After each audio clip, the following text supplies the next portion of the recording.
The Wild Wild West.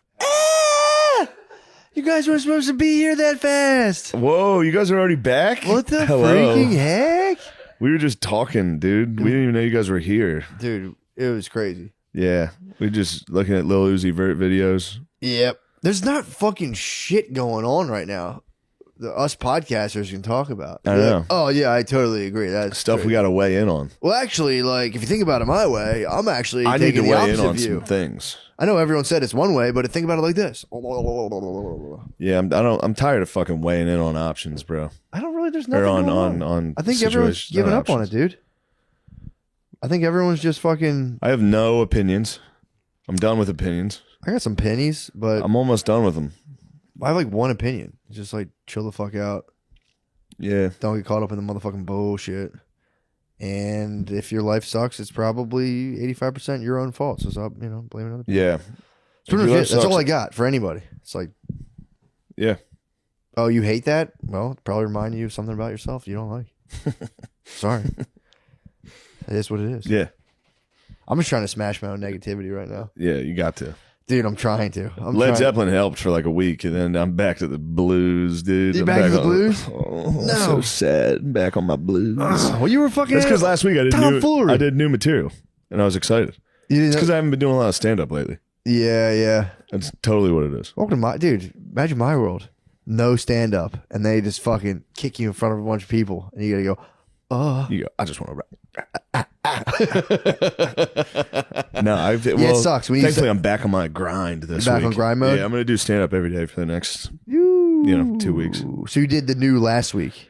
I did new for a little last week, and then Austin Cap City was so good, and then that was such a fun time. Yeah. and things were good. Yeah. And then I didn't really do too much new material. I kept going to the cellar and doing the same fucking jokes I always do. Yeah, getting sick of And it. it started making me feel bad. Yeah. Yeah. It's working though. Yeah, that's why I keep doing it, because it's easy. Yeah, I placed a hard and fast rule on myself where I didn't realize I was doing this so much where I would do stand up and be completely disconnected from what I was doing. Yeah. Almost every single time. I mean, kinda that was the hard part about that Symphony Hall show. Yeah. I was totally just like going through my set, just thinking about the room. Like, this is weird. That guy hates me. That guy hasn't laughed once. I was like trying to explain that to Spud. I'm like, dude, you get to a point where like you're watching yourself tell jokes on autopilot, and then you're just thinking about other stuff while you're talking. And I'm like, it's maybe the worst feeling of just being. It's pretty there bad. and You just got to being- catch yourself. You got to go, I hope this doesn't last the whole show. 'cause Shake it out, That's going yeah. to be a bad show. Nah, I'm not gonna. If I even feel like I enter that space anymore, I'm gonna go blah, blah, blah, blah, Yeah. shake myself out of it, and be like, "Oh, what's up with you guys? Are you guys talking dating or You're something?" never gonna stop doing that. It happens. It still happens constantly. Yeah, true. But I got out of it for one. I got one show of freedom that I completely got out of it, and it was so sweet. Usually, the bad one like So that only sweet. happens once. Usually once. Yeah, Cap City, it didn't happen once. yeah, Atlanta, it happened. yeah. That was Hopefully big. this That's, weekend. That's stepping up to the theater. Yeah, I got a little nervous. that's Whoa, scary. This is a big deal. And it's like There's like a team of people backstage. Like, what do you guys want? Do you need Man. anything? How's everything going? how easy is it to slide into just a negative catastrophe of just like these people have no idea. I'm a fucking I'm a piece of phony. I'm a shit. fraud. I'm a fat fraud. I'm a loser. This It's team crazy. of people are going to come back here and push me. The Once team they of figure it people out. know I suck. They're not working so hard to make me happy.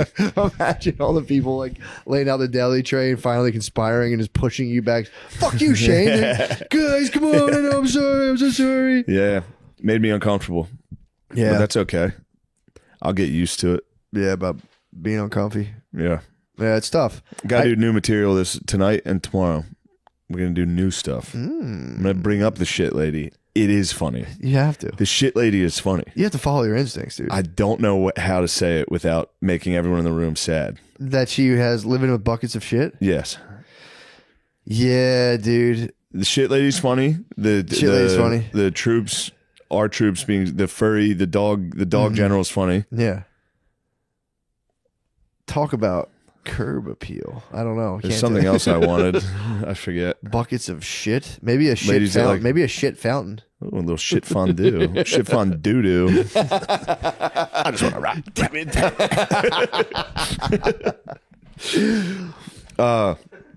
But yeah, it's also hard to do. I'm also not going to drink I'm going to try not to like drink during these shows. It's impossible to do new material sober. It's tough. Going on there just like, here's something I was thinking about. It's tough. Yeah. It can be done. Of course. I remember I quit. I told you I used to drink every time before I did stand up. And the first time I did stand up sober, I went in an all black room and wore a backwards hat and was like, oh my God. And just shit myself at lickety split for like 5 minutes. That's a tough one, dude. I mean, if you, dude, it was the funniest thing you guys in the world. black, you guys know what I'm talking about. Dude, it was backwards hat.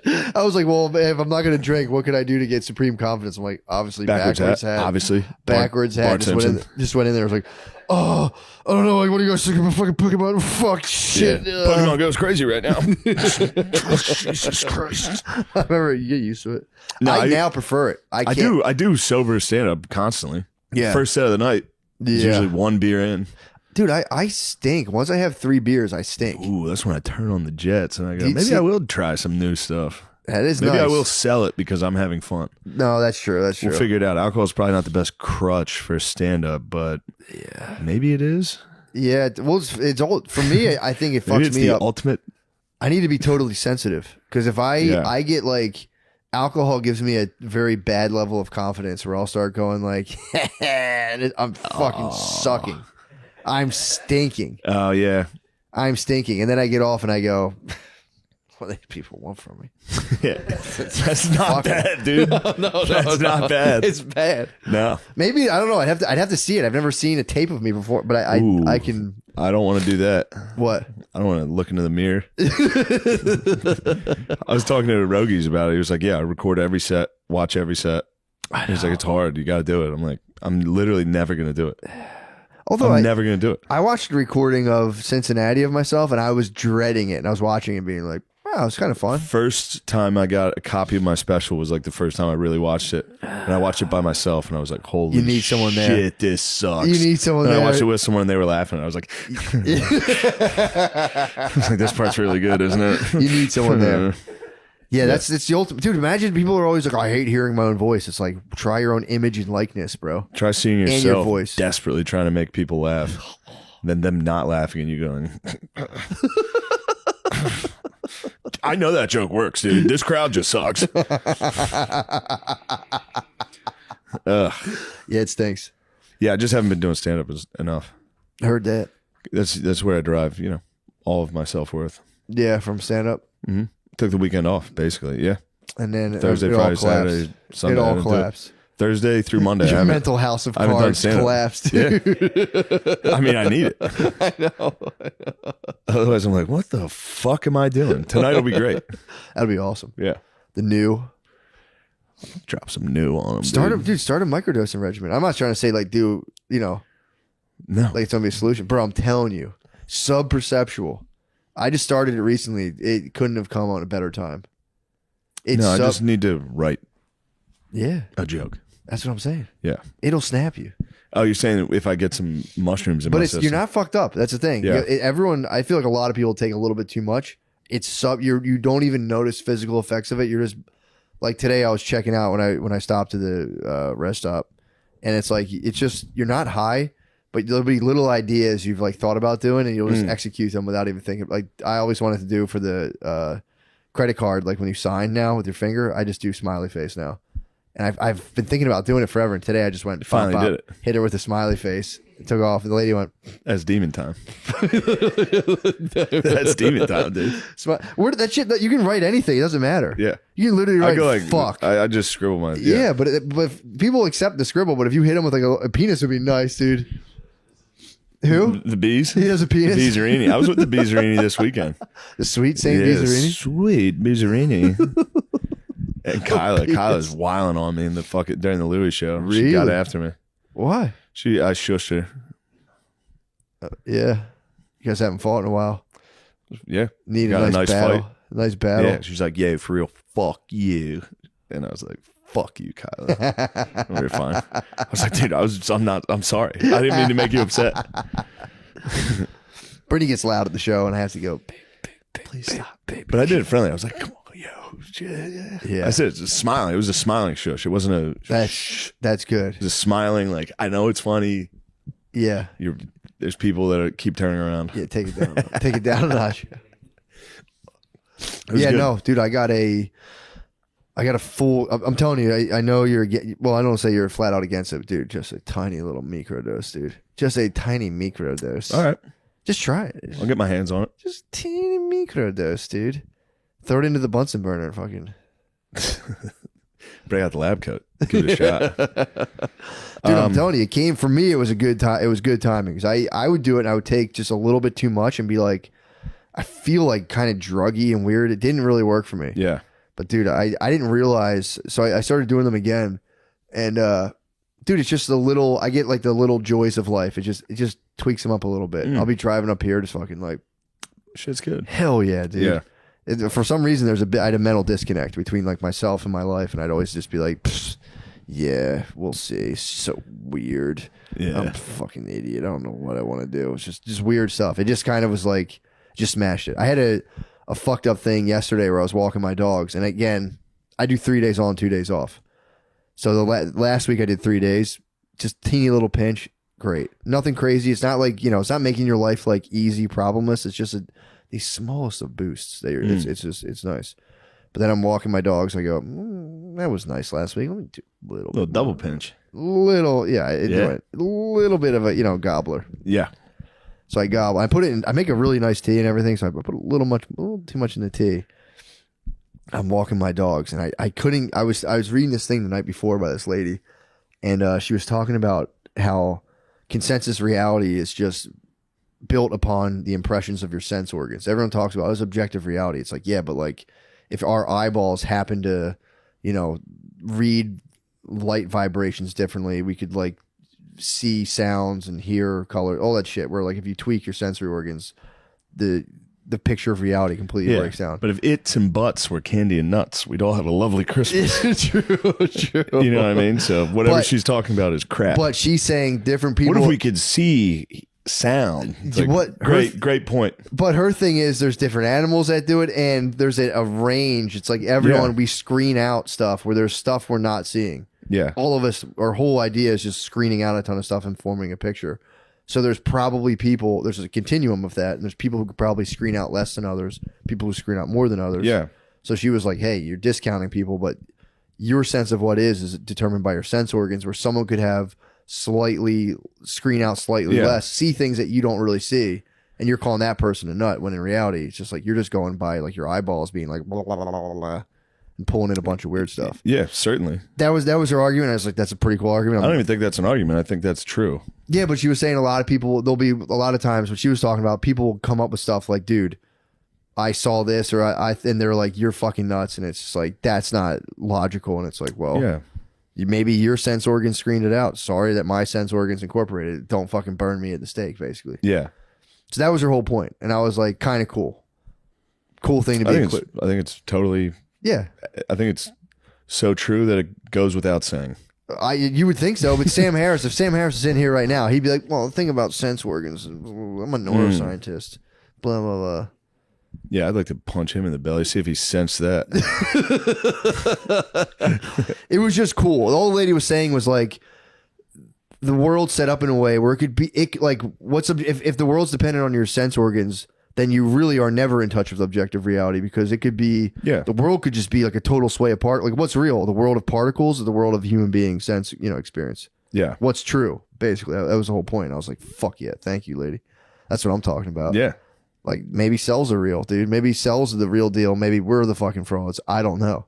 That's what I was trying to figure out. But the whole point was I took too much of a microdose. Yeah, it sounds like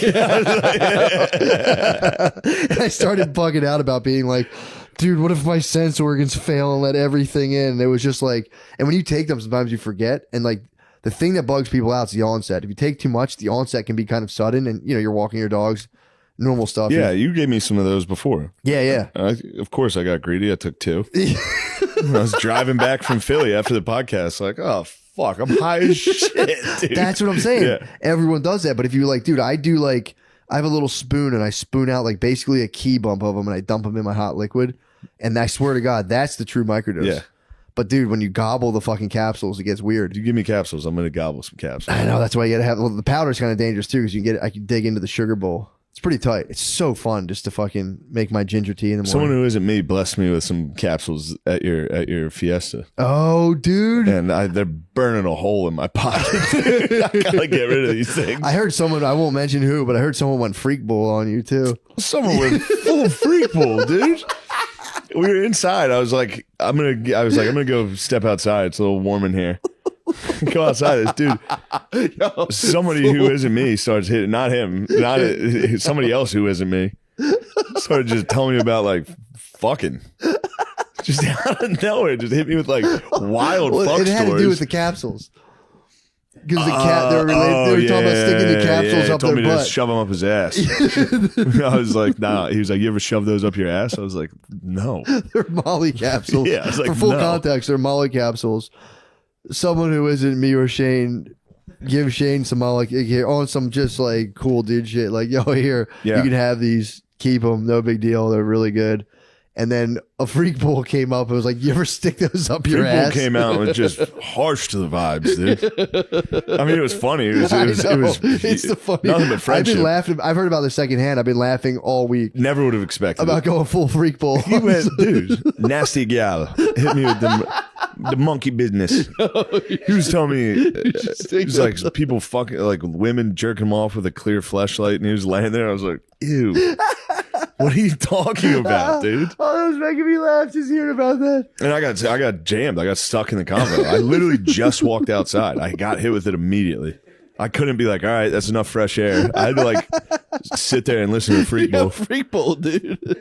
Pure mind Freak Bowl, dude. He fucked me up, actually. I forgot all about that. Least assuming guy, you'd have never expected this out of him. It's a Freak Bowl, bro. I can't stop laughing at freak bowling. Dude, freak bowling people is so nice.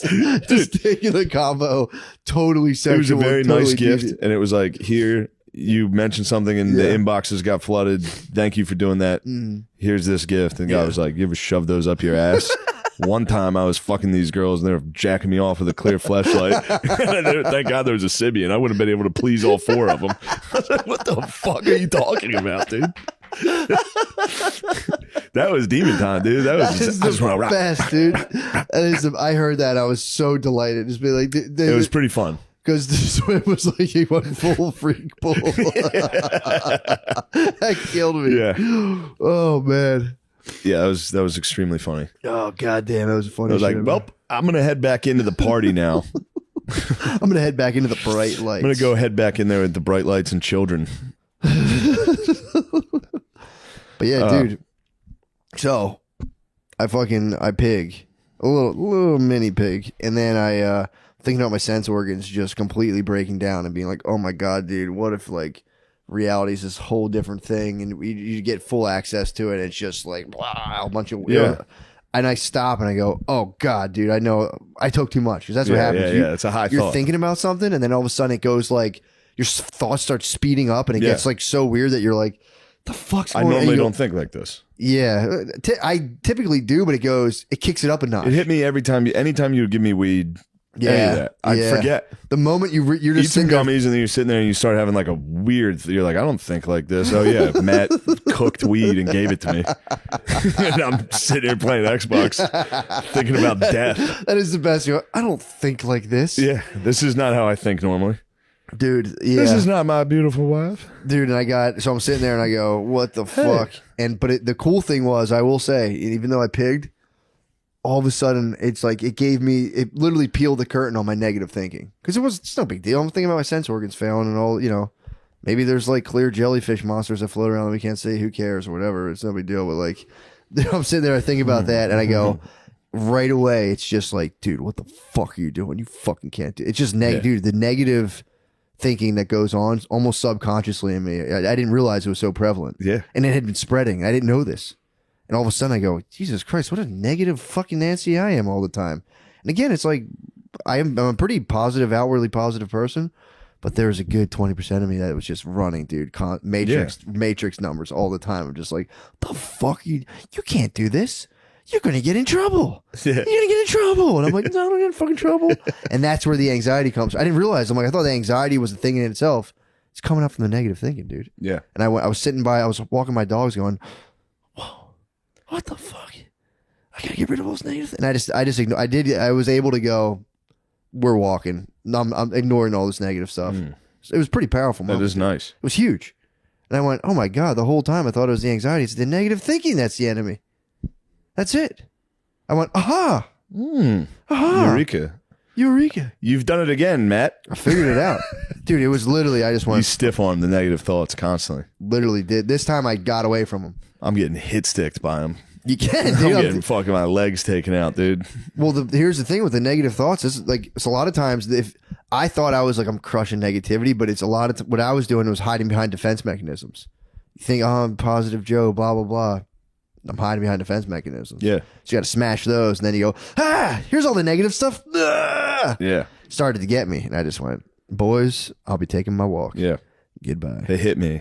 I pop up, though. I go, good hit. Yeah, good hit, boys. Good stick there, dude. Good stick, 98. And then I pop up, get up, get back in the huddle, say, give me the ball again, dude. I'm drinking 20 beers again. All right, nice stick, baby. That's your Gatorade. Nice stick. Yeah, I get you. Oh, you wake up and you go, yeah. Hut. As soon as you wake up, what to do? Hut. Bargatze has a joke in his new special that was making me laugh about because he does stand up, so his hours are crazy. Yeah, like he goes to sleep late and wakes up at like 11, and he's like, I have a lot of friends that wake up early, and they're like, I get to like ease into my day. He's like, every day I wake up, everyone's like, here's what's going on. The day already started. Go. Like you wake up to like 40 texts. Like, that sucks. Pretty fun. That is very made funny. me laugh. Nate Bargatze, new special on Amazon. Very funny, bro. One of the best. Literally, he's very funny. Remember, I met him before I really saw his stand up. Yeah. So I met him with you. Yeah. And I was like, I've heard of this guy a million times. Let me check out his stuff. And I went, man, this guy's fucking funny. That guy's pretty good. Very funny. Yeah. Very funny, bro. He's a master of the craft. He's a master of the craft. Really is. He's funny. He's devoted to it. He is the man, the mayon. Yeah, I don't like to see people devoted to it. Yeah. It's like, what the hell are you like sacrificing everything else and working hard for it? Yeah, what the heck, man? I don't like that. Take it easy. Yeah. Why don't you slow down? Save some for the rest of us, Nate. Yeah, take it easy. Fucking hot dog. Dude, did I tell you about my life or death Working hard, writing. Fuck you, dude. Get some Bannerlord, play it for 12 hours. Complain you don't have new material like the rest of us. Dude, did I tell you about, I finally went to the doctors, dude. Yes. Confronted by, dude, it was, I've never been more disheartened at the medical system. I could have told you that was fucking stinks, dude. You went in and said, something's different about me. I went, mind freak. You said, I'm a mind freak. And they were like, sir, this is weird. Dude, literally, I went in. What you're doing is weird. Well, no, I did. Well, I didn't get to do the scan. The scan actually is coming up in a couple days. So I get to mind freak the scan. And then you'll be fine. This was just the fucking talk. So I sit down, I tell the lady what's going on. I'm like, yeah, dude, like every now and again when I get really stressed, it'll just like, I'll get a weird smell. And then it's like an intense, like, like an anxiety, but it's like 5 seconds of like a weird smell, anxiety reaction. And then it just goes away. I was like, I think they're temporal lobe seizures, but that's the only thing that's they're coming up. She's like, yeah, that seems pretty consistent, and it could be that, but we don't really know. It was just like we're talking, and she was just like, you should probably go on a medication. And I was like, so what? Yeah. I'm like, what's this medication you're talking? And she was, it's like called Lamictal or something. So right away I go, hold the phone. I'm like, what is that? And she was like, it's just a medication. I'm like, what's it for? She's like, it's an anticonvulsant. And I'm like, but do we really know that this is the deal? She's like, well, we don't really know, but like, she said everyone can get a seizure, but everyone's seizure threshold can go high or low depending on the person and like what's going on. So technically everyone can seize, but when you're, when you're epileptic, your seizure threshold's lower. And what causes seizures apparently is like fear and stress. Kind of fucked up.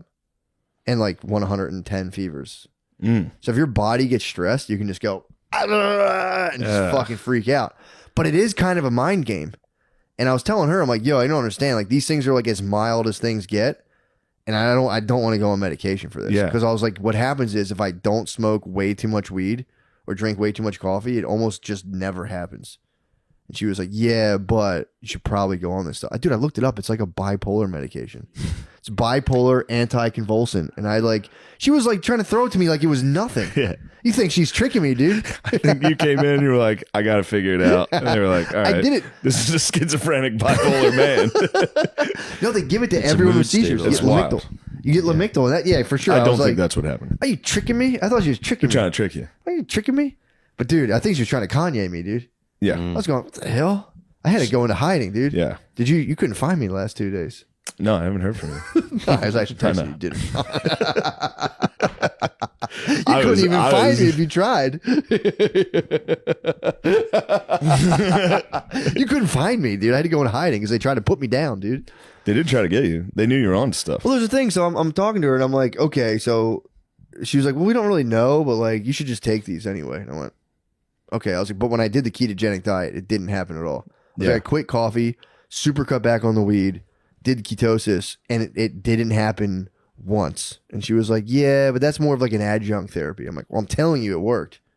And she was like, and the lady was nice enough to be, I'm not like trashing her, but she was like, I was like, what about, I know they give kids like CBD that has seizures. She's like, yeah, but that's for like the worst cases imaginable. And I go, well, why wouldn't it work for the least cases? And she goes, Lamictal is the one we do. CBD? Yes, dude. It's a powerful anticonvulsant. Oh, wow. They use it for like and it's pure CBD. Because that's the thing. THC works as an anticonvulsant for some people, but for like 10% of the population, lowers the seizure threshold. So does fucking Zyrtec, apparently. Dude, I never got these till I went on Zyrtec, by the way.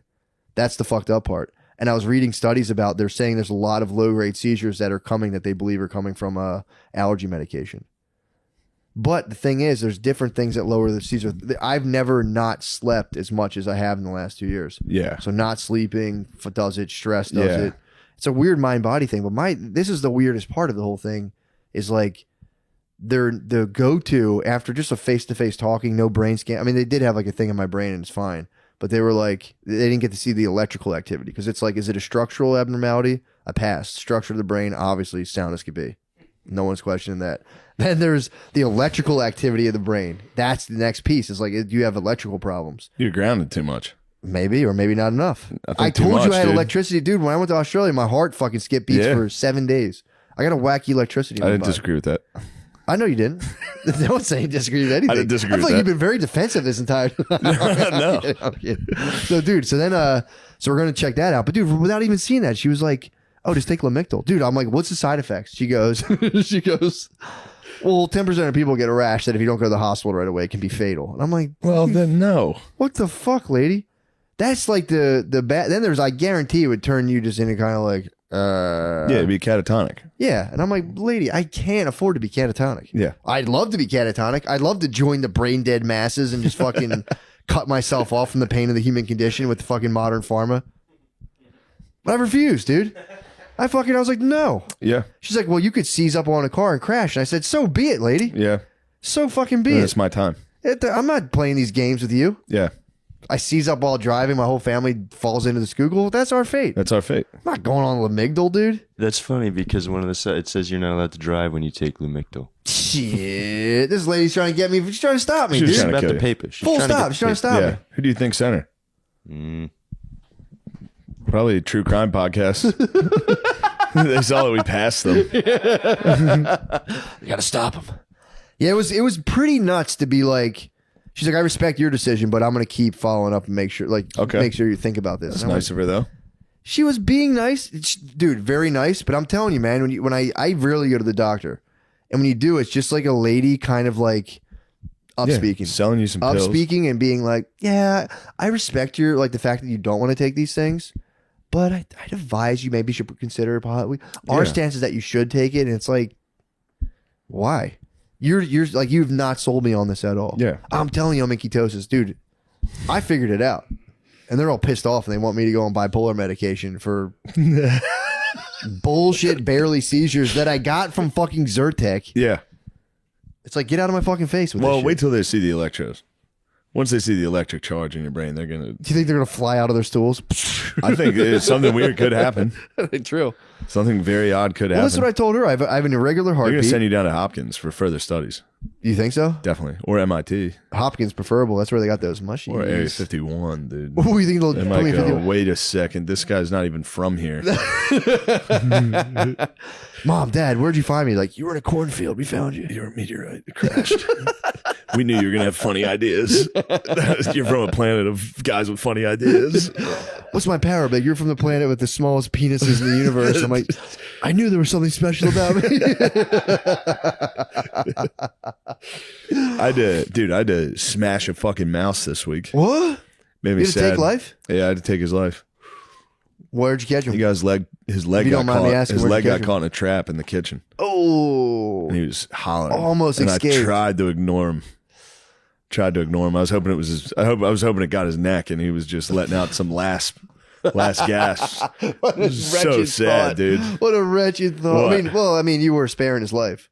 I was hoping it broke It's his just neck funny and to he be was game and be like, I hope that thing fucking crushes larynx. I hope Not he's his dead. leg. I hope he's fucking dead. Yeah, no, I was You were laying hoping it was here- a death rattle. We were watching Pan's Labyrinth, me and my woman. Oh, Nice one. that's a great movie. And no, I had to get up and smash it with a shoe. Why didn't she do it?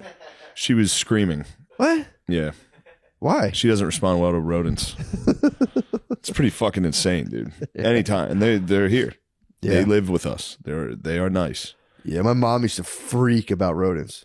I told you I'd have to let them outside. I didn't realize if you let them right outside, they come right back into your house. Yeah. I used to catch mice with like my hands when I was little. I was like, Mom, what's the fucking big deal? And I trap it in the corner of the Yeah. bathroom, pick it up, and just bring it outside and let it right next to my house. And I guess it would come right back. Definitely in. come right back inside. Yeah, I thought mice. I didn't know they were like disease ridden. I used to pick them up and be like, these things are awesome. I don't even think that many of them are. I think they're fine, honestly. Yeah. Apparently, rodents can't get rabies. That's one less thing That's you gotta nice. worry about. Yeah. One Yeah, less this thing you gotta guy, worry about. it was just his back leg. And when I walked in the kitchen, he tried to run. It How'd was you kind do of it? sad. How'd you do it? How'd you stop I him? threw a dish towel over him and just went Oh Yeah. my god! Shoe Yeah. with a shoe? with a shoe. Those? No, some other big boys like that. Oh! I had to do it. He was a little guy too. He was very cute. Oh man! And I was like, "You did this." I told my girlfriend. I said, "I didn't want to do this to him. yeah. You caused that little guy to suffer. Why? Why? 'Cause he's eating bread we don't even eat." For what? Yeah, You could have taught us how to cook. he could have. He could have read it too. He'd maybe teach you how to.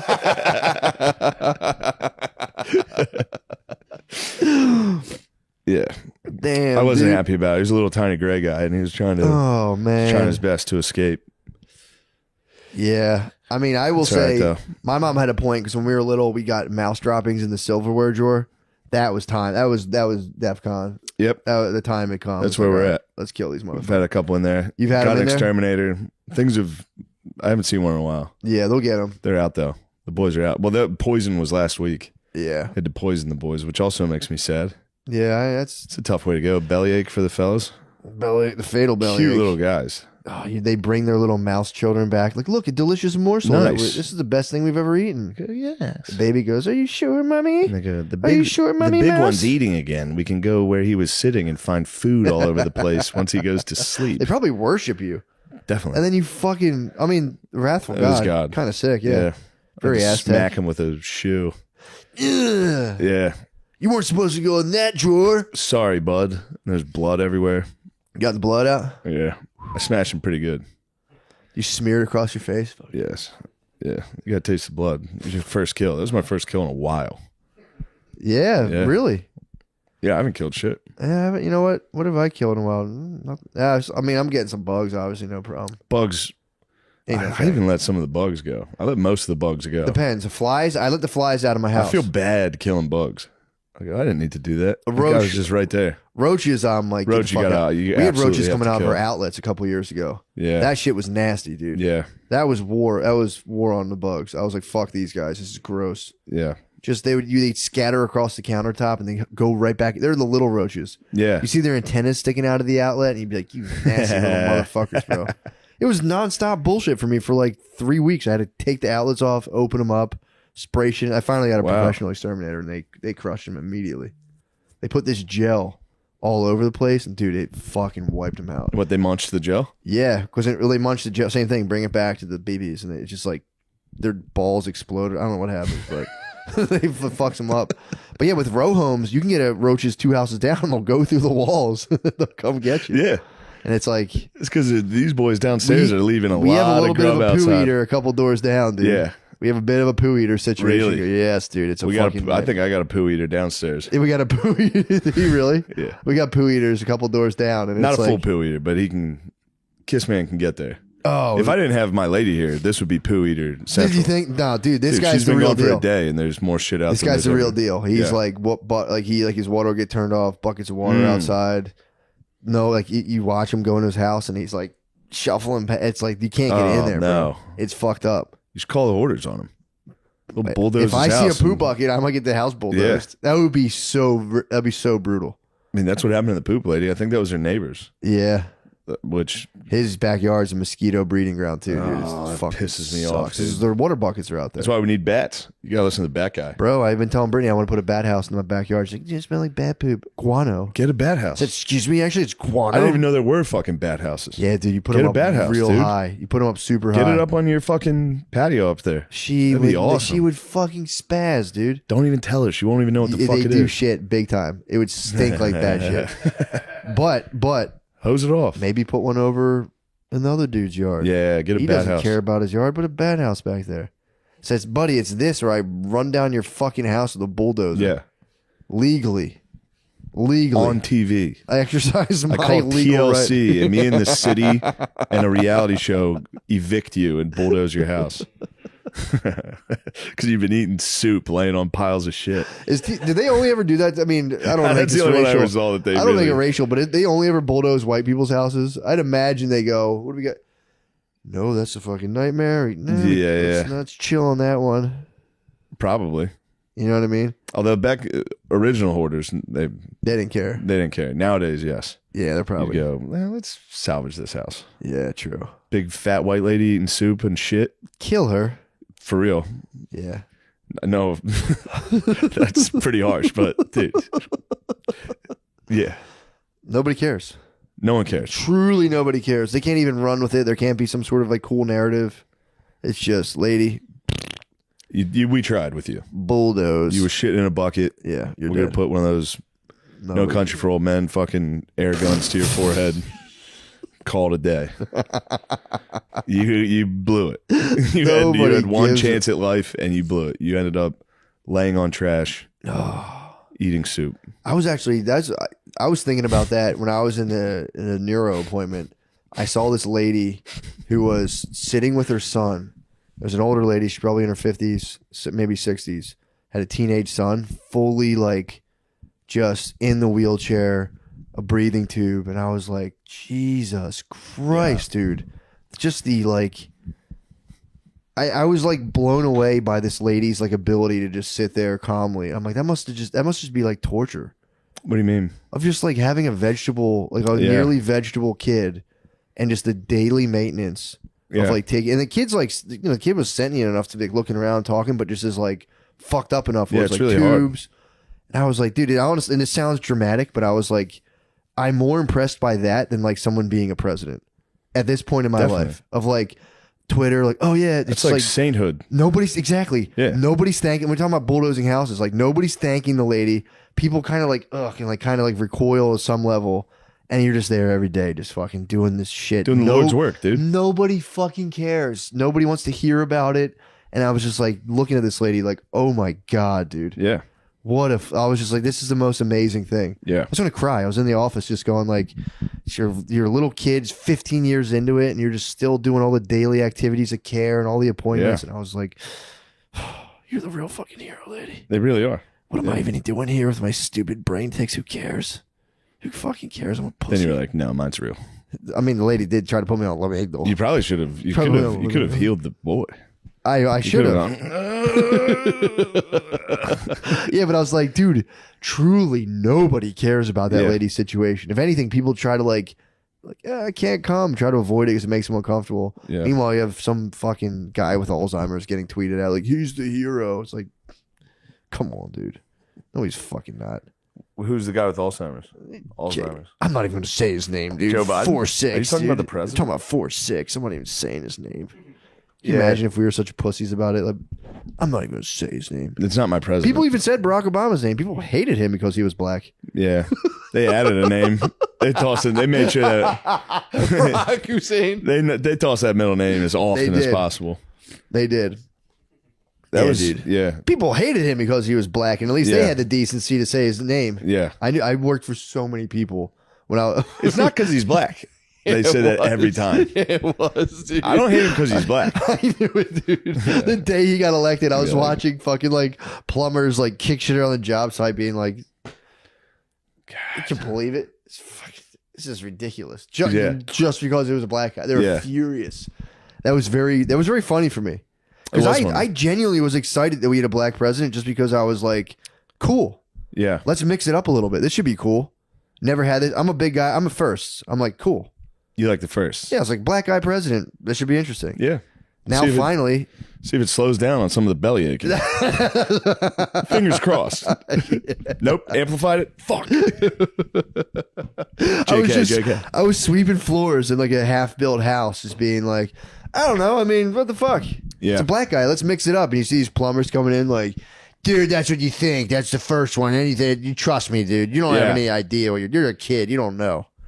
Just some 42-year-old complete just fucking like, you have no fucking idea. This pisses me off and I don't know why. But I got to go fix this HVAC system. I don't like something about that inauguration. I had no idea either. I'd be like, I don't know. Maybe it's cool. He's like, I'm telling you, it's not cool, dude.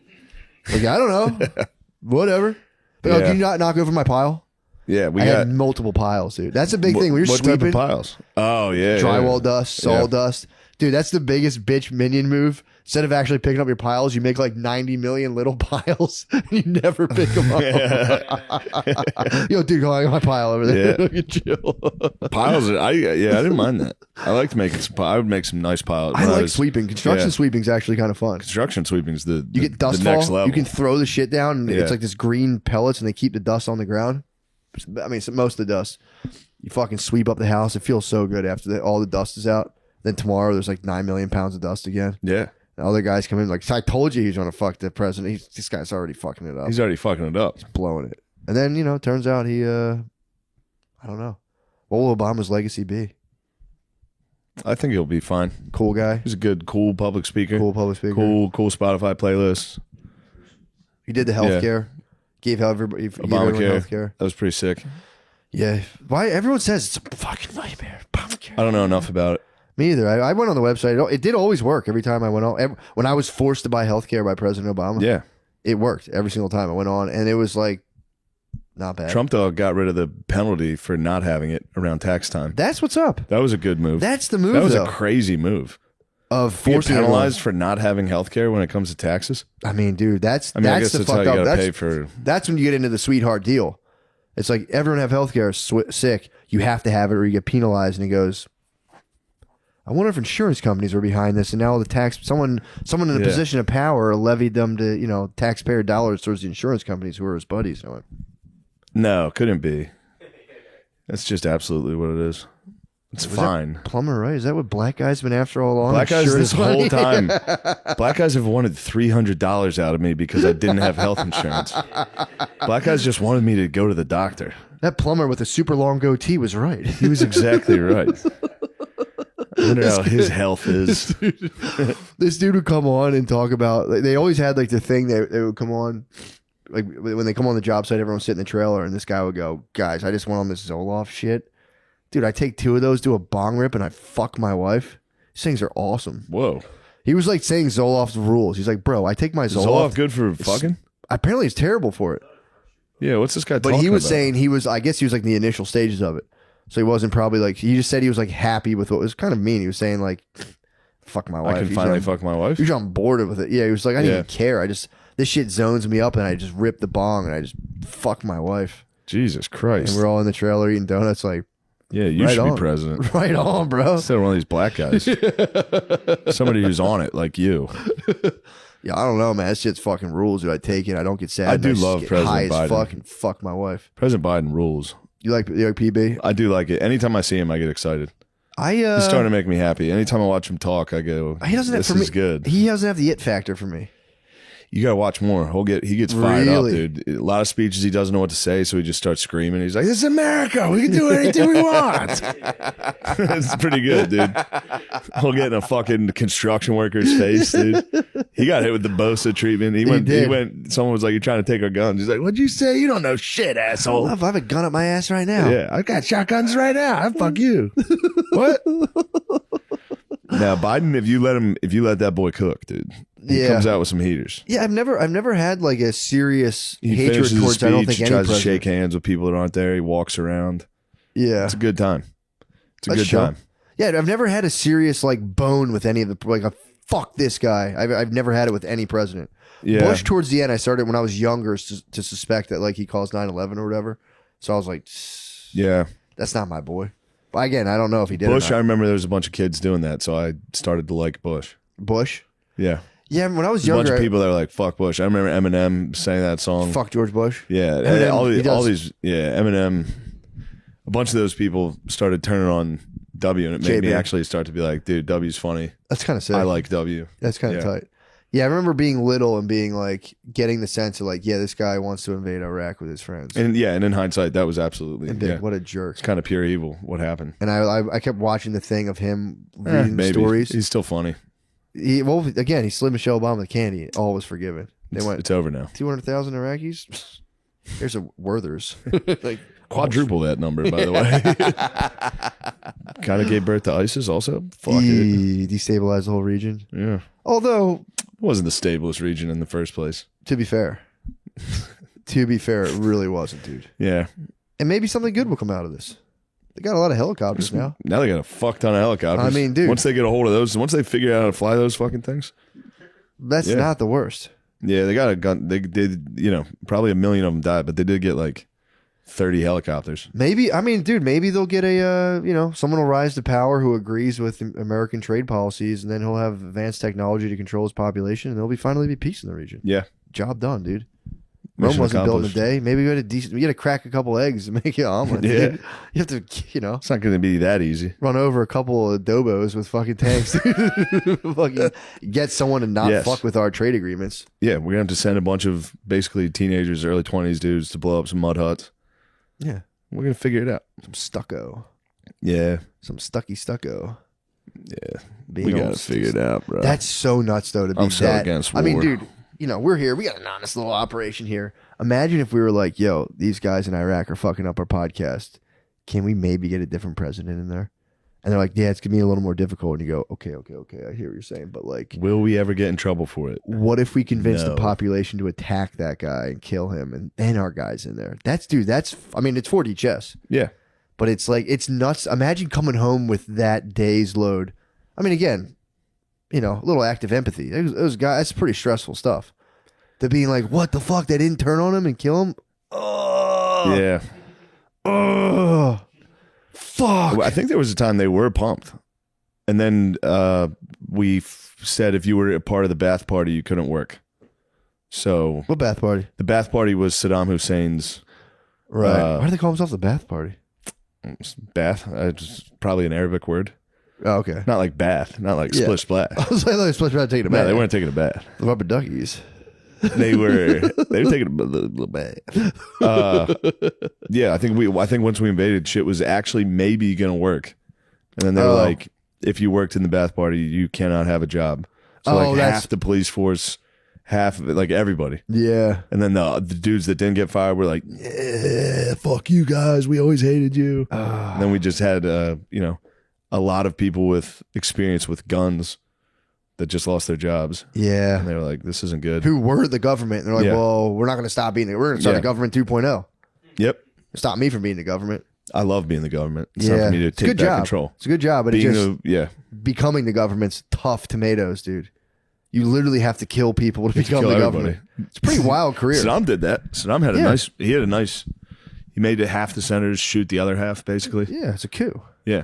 He said, Good you guys kill gentleman them. stuff. Those guys are traitors. Dudes would stand up like crying, be like, I love you so much, Saddam. I would not betray you. You're not a bather, dude. Fuck you. Carry him outside. Splish splash. Shoot Shoot him in the fucking head. That is the wildest fucking job. What, executing people as a dictator? But then everyone's like, okay, all right, you're the boss. We got it. Country's like, what happened? Okay, well, he won fair and square. Yeah, and traitors. Okay. Those were traitors. They were fully traitors. They were spies. It's crazy. Within your country, you can just fuck people up and be like, guys, mind your own business. Yeah. Fuck off. You guys do it. Everybody does it. Yeah. Yeah, you can just blame. Yeah, you can say Israel sent half of our Congress was Israeli spies. Mm-hmm. We need to take them out back and make the other half of Congress shoot them in the head so that they're loyal. Yeah, that's how you do it. Total Next mess thing you of know, it. you're hiding in a hole.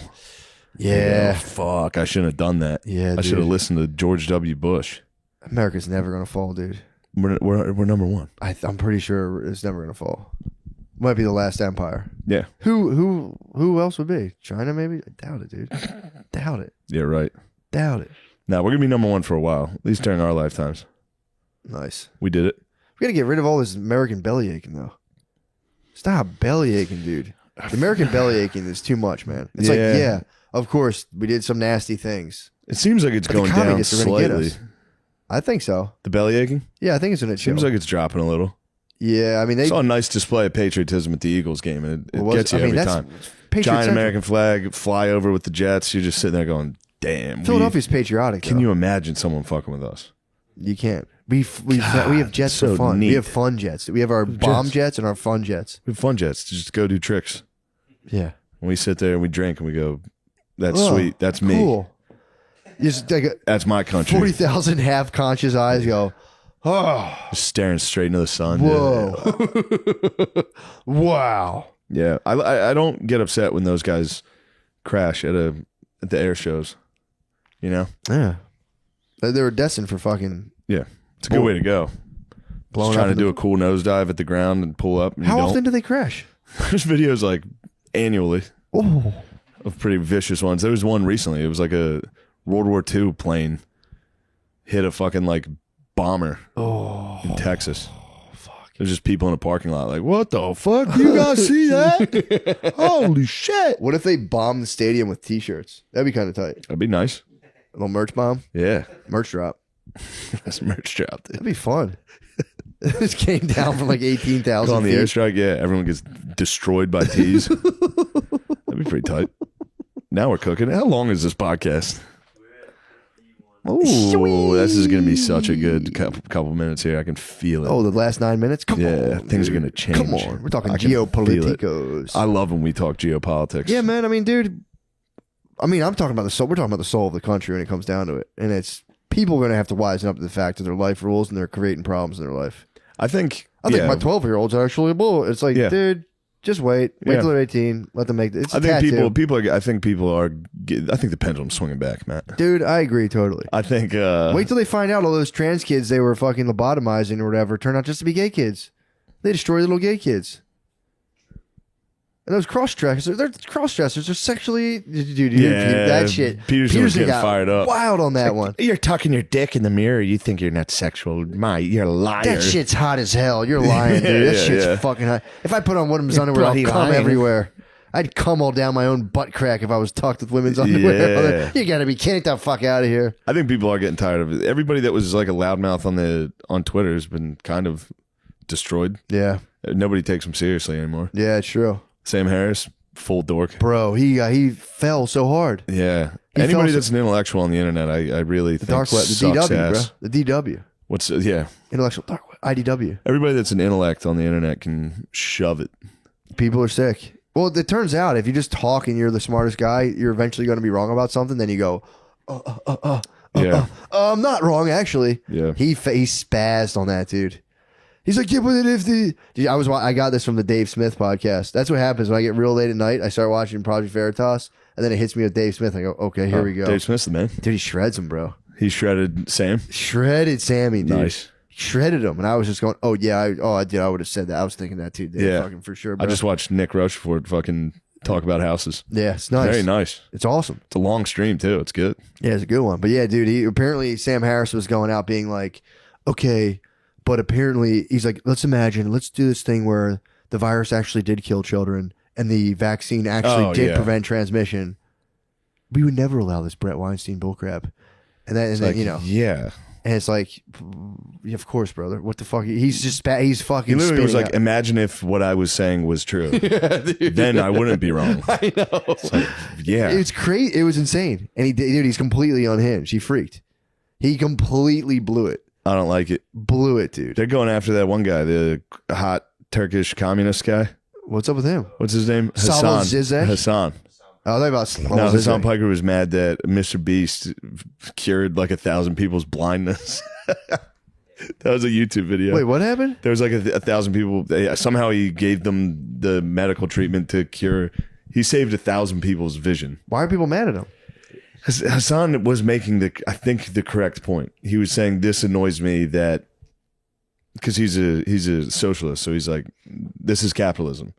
In order to save 1,000 poor people's sight, it has to be a YouTube video where it's like, I saved these guys. Oh, and he was like, that sucks. Yeah. We're not just doing that. I don't think he was saying the guy who did it sucks. Maybe I'm wrong. Maybe he did. I didn't watch enough of it. No, I think you're Oh, spot so he on. got It sounded slammed. like he was, and then they're all like, look how gay this guy is. Yeah. Which, yeah, I think he might be a little gay, but we all are. Yeah, Look at man. me. I mean, Ain't for that sure. true? But it's also, dude, I was thinking about this yesterday. When you play the social media game, it's like there's just this huge fucking fan that you can catch the wind of it, and you rise and rise and you try to rise. catch it again. But what happens is every now and again the fan shuts off. The fan shuts off when you say one wrong thing. The fan shuts off, and you fall down into the fucking blades. And it's fucking Yeah. you die. I mean, obviously the fan will turn on real quick and then chop you up. Don't worry about the analogy, but I'm saying No, I think understand. You're riding this artificial boost, and anyone can just rip it out from under you, and you're like you fall into the hands of the masses, and they rip you apart. They do. No, actually, okay, fuck it. You guys had a point about Like, it. remember that time I was cool? And you guys were all like, this guy gets it. And retweeted me? I'm going to search for that for the next 15 years. Because that made me feel good one night. Yep. That's it. And then you die. Next thing you know, you're making videos being like, but what if I was right? Dude, it's crazy. I'm the smartest guy. Now imagine if I was right this whole time. Did I tell you guys how much? Let's talk about a minute. How Then much I wouldn't love you science. feel stupid? Dude, there's some yeah, they're looking pretty bad right now. A lot of those guys are looking, again, everyone says this, they go, look, I don't think any pleasure about people like not reducing transmission. I don't want anyone to die from these vaccines. Everyone says that. I don't even care about being right. It's like, yeah, you do. Yeah. You love it. A little bit, little tiny kernel of you goes, nice. Another guy bites the dust. You go, yes, I knew it. I told him. I knew I It's was. because so many of them were saying that. So many of them were saying, I hope everybody that wasn't vaccinated's last words on a ventilator is, Die. I wish I was on a vaccine. True. But Fair. The other side, now the other side's doing it. Now they're like, heart attack, another one. And they go, but Called it. they go, It's like- guys, we're not celebrating this. We hope, you know, look, it's not a time for that. Which, you know, to be fair, that is the right attitude. But it's like, dude, just admit a little bit of you goes, Another athlete collapsed because of his heart. yes, I'm right. I knew I was right. Oh, knew can I was find right. that tweet I I'm did so back excited in- this 22-year-old collapsed of a heart attack. Let me find this tweet I did. Oh, can I find it? I hope it's still there. It looks so fucking cool. Like I predicted the future. I understand. But now That's they're how saying, I operate. well, one potential when there's some I'm not- again. This is all, but there's a little party. But there's like it's ugly stuff. But now they're saying, you know, when they're saying like people who are like boosted up or getting COVID more than people who had natural immunity, and they're like, what's better, the natural immunity or the artificial antibodies? Yeah. This is just a study. I don't know if it's true or not, but they were saying they're finding that, particularly around the third dose, you get these antibodies, this specific type of antibody that comes up that like recognizes things in your immune system and goes, oh, that thing's cool. We've seen it before. So you see the spike protein so much that and this is all theoretical, but they're saying there's a part of the immune system that starts to go, yeah, this thing's like part of us. We see that because they're giving it to you so much that you're just going like, they're like, oh yeah, let that thing go. And they're thinking that's how people who are like, that's what like some of the transmissibility is about, where that some potential unaffected side effect of the thing is them going like, yeah, whatever, let that thing go. And that's why it's That makes sense. Yeah, kind of nuts. But I have no idea how the immune system works. I don't know what a mRNA Killer bullshit T cells. is. I never knew those. I don't know what those things are. Never knew it was such a thing. I don't know what DNA modification is. I have no idea. The helix twist. I understand there's a break helix, strand. but I have no idea. I don't understand one part of it. No, we're I all just out of go, our I kind depth. of don't like the people that are telling me to do this. Well, that's your heuristics, dude. Yeah. Your heuristics won. You are the victor. Take solace in your victory. I knew I was right. I'm in a losing position with all my fancy metrics and data. I lost. You win. Can you agree to that? Scott Adams. That's what he did say, though. He's Yeah. like, with all my fancy data. Yeah. He's like, all the facts that I had that I knew were right. Your little hunch won. I hope you're happy. They're melting down. They're Mr. Rights, dude. And they're melting down. This dude has a Mr. whiteboard. Rights. He was doing math on a whiteboard for like 2 years, being like, you guys are fucking idiots. You guys are all going to die. Okay, you guys are in the winning position. Yeah, man. It's a shame. Yeah, we'll be all right. Myocarditis is fake. That's a right-wing Who's hoax. to say how big hearts are to be? Your little stupid eyes, they could be wrong. Yeah, true. There could be jellyfish. Big heart, bro. The floating jellyfish. Maybe they fucking bit you in the heart. Maybe We your don't know. cat's eyes are the true reality because they can see things. They know when food's bad just by smelling it. They won't eat it. Yeah, we can do that. True. They always say that. Give it to a cat. A cat won't eat it. A cat truly won't eat it if it's bad. Really? I've heard. Although they walk around with mice in their mouth, so who the fuck knows? I don't think cats know shit. Yeah, I think they're dumb as hell. Yeah, I'm Sam Harris, dumbass. Cats, Sam Harris, dumbass. Cats. Who else? Dumb Sensory as shit? system. Who the fuck knows what Poop that lady even... on Hoarders. Smart. That was her reality. You know how much it costs to get your house bulldozed? She got it done for free. All she did was eat a little poo. She was eating shit, dude. Eat a little bit of So what? poo. Now her house is... The city paid for to demolish her house. She could build a fucking 3-story on there. Well, that was the cash thing. out, They dude. actually had to crunch the numbers. They're like, this is how much it's going to cost to rebuild this house, or we could just tear it down right now. Yeah. Well, who's Yeah. going to live in it? She's going to... Oh, she No, goes to the that's mental definitely, hospital. yeah. She's in a group home. And She thought she had the golden ticket to go to Charlie's Chocolate Factory. I bet she sneaks in there sometimes. I bet she's in the toilet sometimes just going, She's a remember cat, the dude. days? Fucking Remember the days. She's a cat in a fish tank, dude. Remember the good old days when I used to sit here by myself for weeks on end, just surrounded by my turds? Damn, man. That's a party.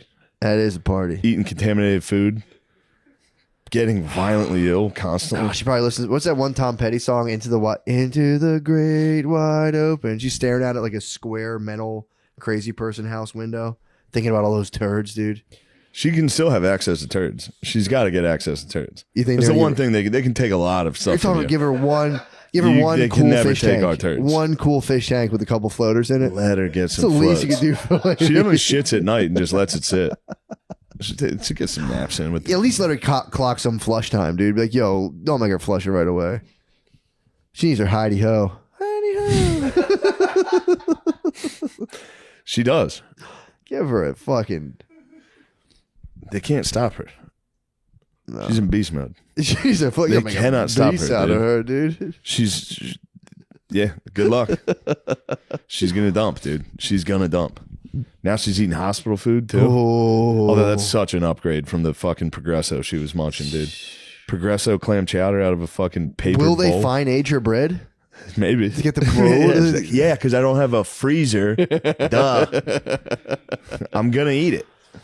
They'll rehabilitate her. There were cats in there. There were so many cats. They'll dude. make a fine wife out of her. Somebody could have her. Make a fine wife out of her. Ooh, nice German man that doesn't mind the Scheiße. That's what she needs. She needs to find her own Kaiser. She was living in the wrong country. Germany, she would have been lauded. Sylvester Stallone would have paid her to take a shit on the coffee table. Who was the guy who was, I don't want to implicate. Who was the guy that was paying ladies to shit on the coffee table? It was some beefy dude. That he was having women A shit jacked on guy was having women glass. shit on a glass table. Yeah, we're gonna need to find that Was out. it Sylvester Stallone? Well, yeah. Don't put that on Sly, dude. It was not Sly. I think it You was, say Rocky was letting people dump on tables. it was Sly Schwarzenegger. It was one of the Expendables. One of the was Expendables. letting women shit on a table. It wasn't Jean-Claude Van Damme for sure. Who was it that was letting women shit? How do we not? I feel like this is one that sticks with you. You know what I mean? It smears with you. You would think it would never go away, and we Who would the fuck remember. was it? Armie Hammer was munching the babes. He went to munch them. You went right to town, dude. Hungry? Why wait? Odell Beckham? No, dude. It was a fuck, man. It's people used to talk about this all the time. We're gonna find this. Let's put the think tank on this. Nah, man, he probably does, but that's not. I like it. Celeb When he wipes, he Poop reaches back like 1-3. on glass. I feel like if I called Rainey, he would tell me. Call Rainey. Glass bottom. Let me call Rainey right now. We need to know. I'll call him right now. I guarantee you. You want to take bets on whether or not he knows this? Dude, I'm telling you, it was like an actor who liked to shit on the table. Yeah, who is the actor? Who'd like to lay under glass and view the fecal matter. I don't want to put it on Sly, but I'm almost positive. It's not Sly. It was Schwartz or Sly. We'll find out. Come on, Randy, please. We need you. I don't know who else would know this. Come on, Mike. I'm dying, dude. You ever heard of who it was, Sean? The guy who would lay under the table? I swear to God, it was Sylvester's. Who? What is it? I think you were right. It's an article about Sly came up, Told you, bro. but I'm still combing through it. Again, is it true? I don't know. It's just this is information out there. Do your own research on whether Sly had someone shit on a coffee table and he lay underneath. Hey, how about we go back to my place and yeah. Did she lay a fucking steamer on the coffee table or what? No. Sean, you have me in total suspense. I'm combing through this weird article that doesn't seem too trustworthy, but what's it say? It doesn't matter. It's all about Sylvester sensationalism. Stallone is reputed to crap in his hotel showers. Who? But that's not Sly? Sly is Started crap in the shower. he likes to leave and turn to the nice. shower. That's kind Go of down. He had the fucking cap on. Hey, I took a little dump in the shower. I got a big fight coming up. I'm nervous. Hey, That was pretty good at the end. That was really good. I don't know how to talk about this kind of stuff. Yeah, a lot of people are saying he defecated in bathtubs and showers and hotels. a lot of people. Why are people saying this? Because he did it, dude. Oh, What? Cancel culture's not real, Cancel dude. culture's not real. You're right. What? I finally got to it. It says a friend of whoever wrote this, or whoever's statement this is, says he used to hire prostitutes, give them $15,000. Shred so fucking hard, dude. There's some wild stuff on that first record. It's pretty tight, dude. Thanks. Well, I was wondering this too. By the way, if you don't know who Marcus King is, he's obviously rock god. What's your go-to? What would they say? Like, is it rock, blues? What's your? Are you confined to one genre? Man, I never have. I just like a lot of different kinds of music. Yeah. If I'm in the airport, I usually just pick one and tell people that I play rock and roll or country or whatever I'm in the mood for that day. Well, you fucking shred, dude. I was walking my dogs. I was a little drunk. We had like a kids party, so Yeah. I got a little too turned up at it. But I was recovering. I was walking. By the way, too, this is a aside. They sell weed seltzers now here in Texas. Really? Yeah, you just go to the liquor store, and there's just. I couldn't believe it. I'm like, this can't be real. It's real. I spiked a cooler with a bunch of those weed seltzers. How strong are they? They're like 5 milligrams, 10. Some of them are 10, which I think is dastardly. You can't be dropping 10 milligrams of an edible, just like, because that's one of those things. Anyone will pick it up and they see a label. They're like, this is legit. Right. So I just put like 8 of them in there, being like, if that's your thing. But then like I was talking to my one friend, he goes, I didn't even know this is a weed seltzer. He's drinking it. I'm like, oh shit, that's my bad, brother. He's like, I don't know. That'll get you. It will. But yeah. So I was walking at a nice little walk at nighttime, and I was listening to your first album. I'm like, dude, you fucking shred. I'm not just slobbing your knob. I'm like, dude, you fucking shred. Dude, I'm trying, bro. I'm trying to shred. I'm a baby shredling, dude. But you can I was listening, and it's like, if you're country, if you're blues, like you said, you kind of just bounce around. Because I do feel like you can get kind of stuck, and I heard you talking about this on the other podcast, getting stuck in that pentatonic. I mean, sorry, we're going deep on musical theory. Yep. But you can get stuck in that one sound, and when I was listening to your first album especially, I was just like, dude, you really can, dance around and like jump out of stuff, and it was cool. It was really like, it was fresh the whole time. It was tight. Man, I appreciate that, dude. I mean, I just try to, with the guitar, just try to express what I'm feeling in here, and I didn't have a lot of friends growing up, so just play the guitar. That's awesome. That seemed to do it. When did you start playing? I was probably like 3 or 4 years old. What? Yeah, I was like a latchkey kid, and I'd spend a lot of times just at the house alone with records and my guitar, playing guitar. What did you, when you were like 3 though, how did you play? I had a little bitty shred? Little bitty Les Paul. My dad taught me like Louie Louie by the Kingsmen, and I just kind of went on from there. Damn, that's fucking awesome. Yeah, I feel bad because I played in high school a lot, and there is something to like when you play when you're a kid, you're never gonna have that much time again. Like I would sit there for hours and just play and play, and if I talk to adults who are like, I want to start playing. It's like you're never gonna have, unless you can just take all day off or get unemployed. Well, I mean, my family all played too, so I always thought about it like a bilingual family. Mm-hmm. Like you grow up learning Spanish, and it's just kind of second nature to you. Yeah, because your folks speak it in the household. But that's how guitar was for me. I just kind of picked it up because my grandfather and my dad and my uncles all played. Yeah, that's pretty cool. So were they traveling musicians? So they're what we call weekend warriors. Okay. My grandfather was like career service in the Air Force and just played honky tonks every weekend. Mm-hmm. And my dad still is a touring musician. He's 71 now. Damn, really? Uh-huh. So what was that like when your dad was on? Because I worry about that. I'm always on tour. I'm on tour a lot, so I'm like, do my kids, does this bother them? I can't tell. They're so young. I'm like, I hope it doesn't bother them. Right. Did it bother you? Well, I mean, my dad, when my parents got divorced when I was like 4, he kind of dropped everything and got a straight job, became a contractor. Really? And, looking back on it now, I could tell that he just fucking hated that. So around the time I was like 11, I was playing good enough where he was like, I'll just bring you with me, shit, Really? My sister would stay back at home with my grandparents, and I'd go out with him. Oh, really? So I started playing bars and, music venues when I was like 11. Really? Yeah. Damn, that's fucking awesome. Yeah, they'd be like, man, that little girl you got up there sounds great. I still get misgendered online. Do you really? Yeah, dude. People on the Instagram comments are always asking if I'm like a transgender, which, I mean, nothing wrong with that, but I'm not. Yeah, for sure. I mean, if you're not, you could say, you could plainly state, like, yeah, I don't, don't do that. Since I was like 11 years old, though, man, yeah. Really? Like, that little girl is rocking. Your dad's like, shut up, dude. Just go with it. It's just fucking great. Yeah.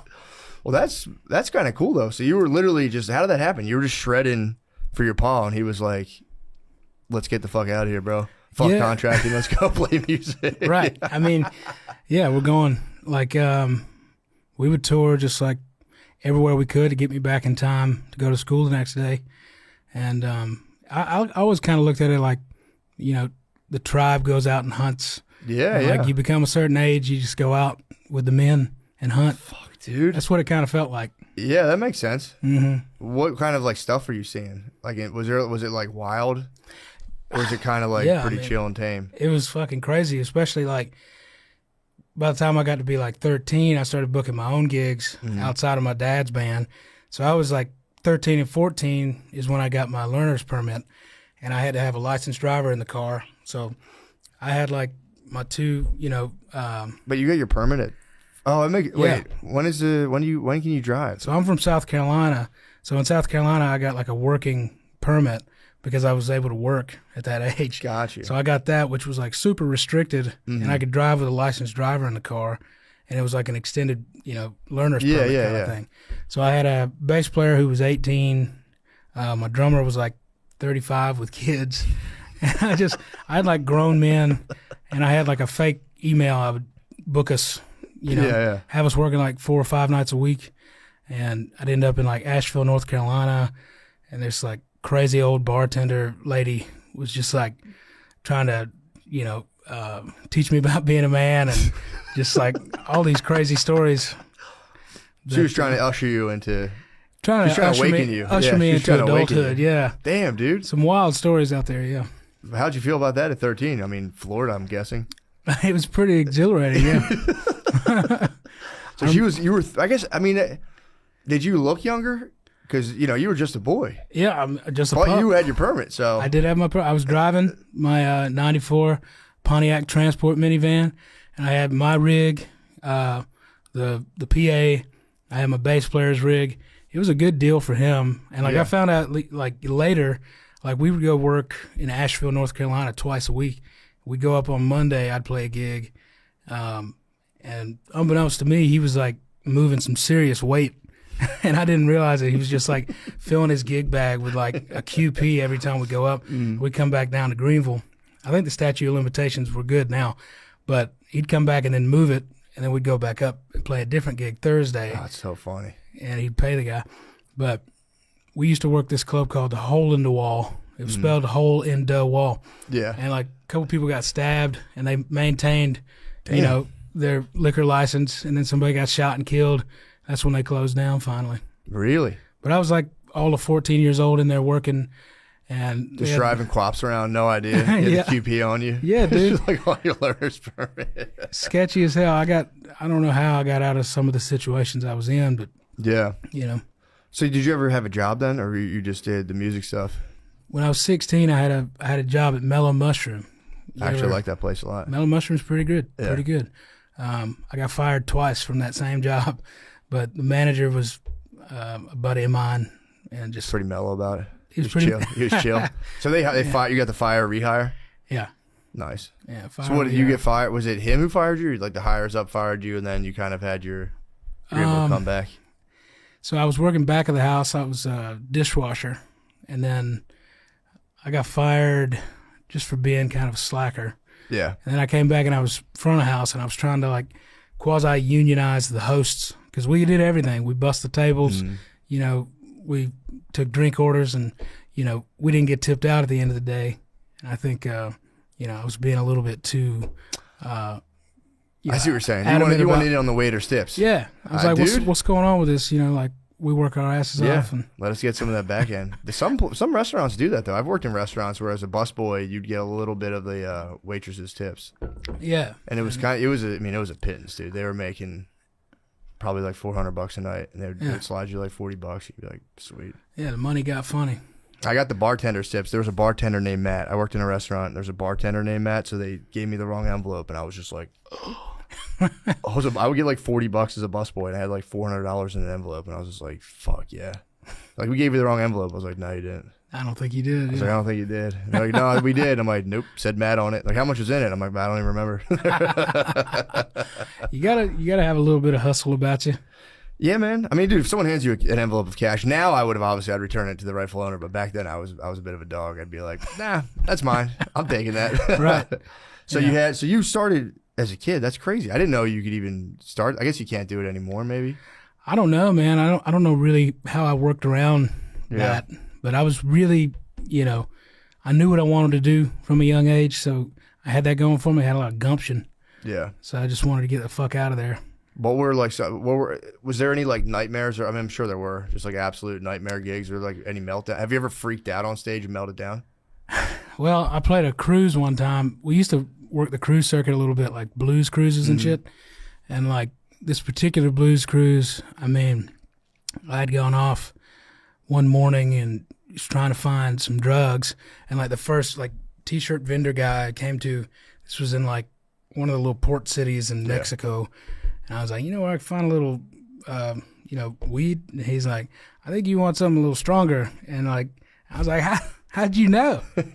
How'd you fucking know? And I got in the van with him, and he took me out in the middle of nowhere, and they gave me some good coke, but they robbed me blind, and like took me to an ATM and strongly suggested I pull out some more money for the driver. Oh, I see. So they did sell you the coke, and they were but like, they did half of it with me. Oh, okay. It was kind of a smooth grift. Yeah, you can't be too mad. You're like, well, we sold. So they basically were like, it'll be this amount. Took you to the ATM, be like, withdraw funds. Yeah, and sent you on your way with half of it. It was kind of like, are you not going to tip my mom for all the tequila you drank? Yeah. Are you not going to tip the driver? They and I just was like, man, you just took all my money. I don't have. They're like, well, there's an ATM right here, man. You should get. So it was a smooth grift. I respect the hustle, but they didn't kill me, which is nice. Yeah, that's sweet. But I got back on the boat, and I had a real bad drinking problem, and on those cruise ships, it was international water, so a lot of people would kind of turn the other way. I was 18 and 19. Yeah. You know, it was kind of like we're out in the middle of the ocean. This kid can drink, you know. Dude, I got served on a cruise at like 14. Right. I was with my friend's family, went on a cruise, and we were just ordering beer, and they were like, whatever. Yeah. They didn't care at all. They didn't give a shit because it's just all the, like, for the most part, like on the Norwegian boats, it was all like Indonesian workers. Yeah. I noticed. And Yeah, they would serve me, but I had a meltdown on that cruise. On a blues I was cruise? just like on a blues cruise, way too drunk, and just like had a full cup, like the size of this coffee cup of just whiskey, neat, and just dropped it, and it spilled all over the fucking stage, and I got pissed off, started throwing furniture around. Damn. In the lounge. What happened? Did you get fired from the blues cruise? No. They were like, whatever. They asked us back the next year. It's kind of tight. If I was at a blues cruise and the dude just melted down on stage, I'd be like, this fucking rules. Yeah. I mean, it was the most punk rock thing happening on that boat. Did you still play or did you not play that night? That was after the gig. Oh, really? I always managed to get through the show. Yeah. You know, that's when the last time I I quit drinking, and I've quit drinking many times, but the last time was because I was still able to get the shows done. And as long as I was getting the shows done, like nobody was really too concerned about me. Yeah. And that's no good because I can always get the work done. Really? Because I love it, you know. Yeah, how drunk can you get and play? I've always wondered that. I can get really drunk and play, but singing is a whole other thing. You just mumble through it? Yeah. Start jawing and shit. Is it drinking and Coke or just drinking? Yeah. They're two peas in a pod? Oh, yeah. Yeah. The best peas. Somebody, sometimes, when I'm playing, and I think all guitar players are guilty of this. Like, Mayer is a real culprit of, just the crazy mouth shit that you do. Yeah. Because you're kind of you're not thinking and you're reacting. But they posted a video of me playing, and somebody was like, this dude's totally gacked up. And I don't really usually respond, but, I let it just simmer for, 48 hours, and I responded. I was like, dude, you have no idea how much I miss cocaine. So you weren't even on Coke? No. You're making guitar face. I was just guitar facing. Everybody does, yeah. Which is the same as cocaine face. True. Oh, yeah, you start getting Yeah. Oh, that makes sense. You can kind of fly under the radar, I guess, because if you're not I was just making guitar face. I'm not coked out. I don't like Coke, by the way. Yeah, I mean, I've never done it, to be fair. I don't like the idea of it. I heard everyone I tell it to, they go, you should try it. It's fantastic. And I say, no, I'm not going to. I don't like it. I got convinced at a young age. I was like, that shit's it's bad. Yeah, don't listen to those guys. Think it's bad? My dad's only advice to me was never do cocaine because you'll love it. Which I absolutely did. Yeah. He was right. Yeah. Yeah, people do it casually now, too. A lot of younger people I talk to are just like, oh, dude, we're just bumping some Coke. And they're young, frat kids now. Just do blow. Yeah. It was when I went to college, that was a big deal. If you did Coke, it was kind of a lot of people did it. But it was kind of now it's as acceptable now, I think, as smoking weed. Right. I could be wrong. I don't frequent frats, but just the stuff I hear about it, yeah, dude, we do some bumps and get out there. And I'm like, dude, people used to hide. When I was younger, people were hide. People still, I guess, kind of do hide a little bit. Right. That was always kind of my thing was you'd be at a party and then everyone would be in the bathroom. And there's 30 of you in the bathroom. I'm like, why don't we just bust this out on the coffee table instead of all crowding around the toilet? Well, yeah. I mean, I don't know. My problem is I didn't do it, and I knew people who did, and I hung out with people on Coke, not on Coke, a lot. Mm-hmm. And I was like, this fucking sucks. So it really kind of turned me off to it forever. Right. Because it's brutal, dude. Yeah. If someone's on Coke and you're not, it's please get me the fuck out of here. Yeah, that's a tough hang. It's a wildly tough hang. It's not fun. So, bro, you fucking go. You're like, yeah. Yeah, they always got big ideas. But shredding on stage, gacked out and drunk is probably pretty tight. Pros and cons. It's probably kind of fun. I mean, whatever the buzz is that you like, it's pretty nice. Yeah. Having it while you're doing what you love, Yeah, but then, this is a question for you. Do you even now off of that? Is it really? Because I think a lot of that for me is a kind of a blanket over inferiority issues. Mm-hmm. So a lot of it kind of just gets you able to get out there and do your thing. You're pretty good, obviously, at guitar. You're fantastic at it. Do you still have those do you feel like you need to kind of drug yourself a little bit to kind of was it that the issue, or is it just you could perform but it was yeah, why not, I might as well party? I think that was a lot of it, because now the stage fright, it's so much worse than it is worse. Yeah, so much worse, being sober, and just having a little something to get you out there, and just having that confidence, because it is a lot of inferiority, and you get out there And like once I'm like 5 minutes in, I'm like, all right, this will be all right. Yeah. But like those 5 minutes before showtime, I'm just, you know. Yeah, and you can't address it. I've always wondered if you can go out. I've done that with stand-up. You'd be like, I'm like to fuck around. Like, yeah, I'm kind of having like a panic attack for the first 5 minutes. And like crowds are like, stop that right now. They don't like it. We don't want to hear this shit. We want to see you perform. Yeah, it's like, you know. Dance. I've tried to address it many times, and they're like, no, just play the song. Yeah, that's unfortunate. But yeah, I mean, you know, stand-up similar where it's like you have to do it. And I'm the same way. I can just inhabit like a mental torture chamber. I'm better now with it because I feel like what's helped me is instead of focusing on myself, I just focus on the people who are watching it and like I'm just going to do my best to let them have fun. Yeah. And like when you get out of your like, I need to be great, I need to be the best, and just be like, it's literally, they call it de-reflection. There's like a term for it where you're just like, I want these guys to have a good time, and you focus on making them have a good time rather than like, am I doing good enough? And I think it makes everything a lot easier. I mean, and you have fun. Like you end up having more fun, which, you know, right. It runs counter to all the stuff you hear where it's like, you have to suffer. If you suffer, then the good things will happen. It's like, you can not suffer and good things will happen too. Right. Just, you know, takes half your life to learn that, and by then you're like, oh fuck, I wish I knew that. Right. I mean, like the philosophical thing behind it, like we were talking about Rick Rubin and his book. Yeah. And his whole thing is like put the audience last, which was always really foreign to me because I'm like you. I like to, you know, you call it de-reflection, right? Yeah. It's like as long as they're having a good time, I'm cool. Yeah. And I've also got a 7-piece band behind me, so I can kind of lean on them. Yeah. And like try to entertain them to a degree, and not focus on the larger audience in front of me. Yeah. That's worked for me in the past, but I couldn't imagine being up there alone.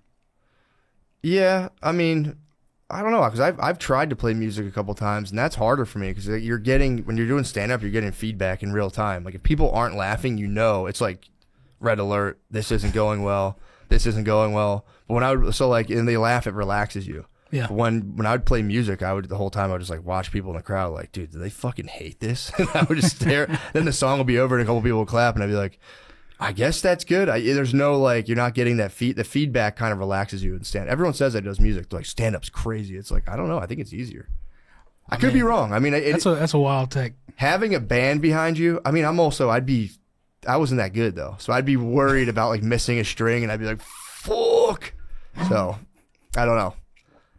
I mean, as long as I got my boys with me, they kind of keep me humble. Yeah. My drummer points out a lot of the mistakes I make. Really? Yeah, he's a stickler. Really? Oh, that's good though. That's good to have.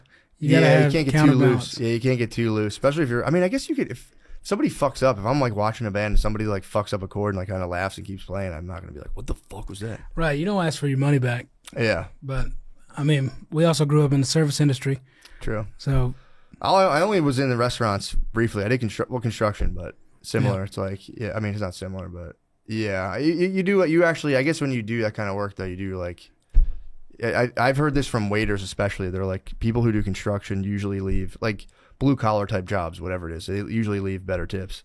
Yeah. Just because they're like, you know what it's like to be at a job that sucks. You're like, yeah, here's it's some tough. Money. That shit sucks.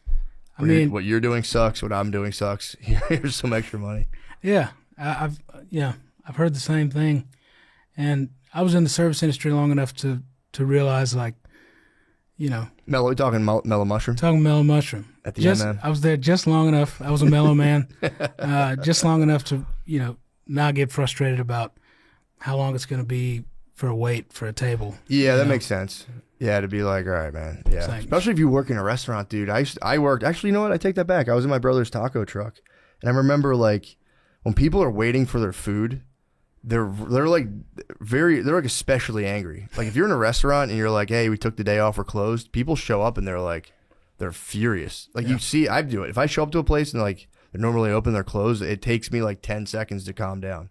Because you're like thinking, it's like primal. You're thinking of a meal you're about to eat, and they're like, you can't have it. And you're like, all right, that's fine, man. But it fucks you up. But yeah. So I remember like, we were in like a little lunch truck, so I would just watch people waiting angrily and just be like, my brother would be cooking in the back and I'd be like, just another couple minutes, everybody. And then like you'd run out of food and there'd be a guy who's waiting half an hour and you have to be like, bro, we're out of food, bro. My bad. And they'd be like, what the fuck? And you're like, yeah, I get it, man. That's how you get an active shooter on your hands. I know. It is really primal, you know. It is, man. Dude, if I waited for a half an hour, like, hey, we don't have any food, my bad. Here's your money back. I'd freak.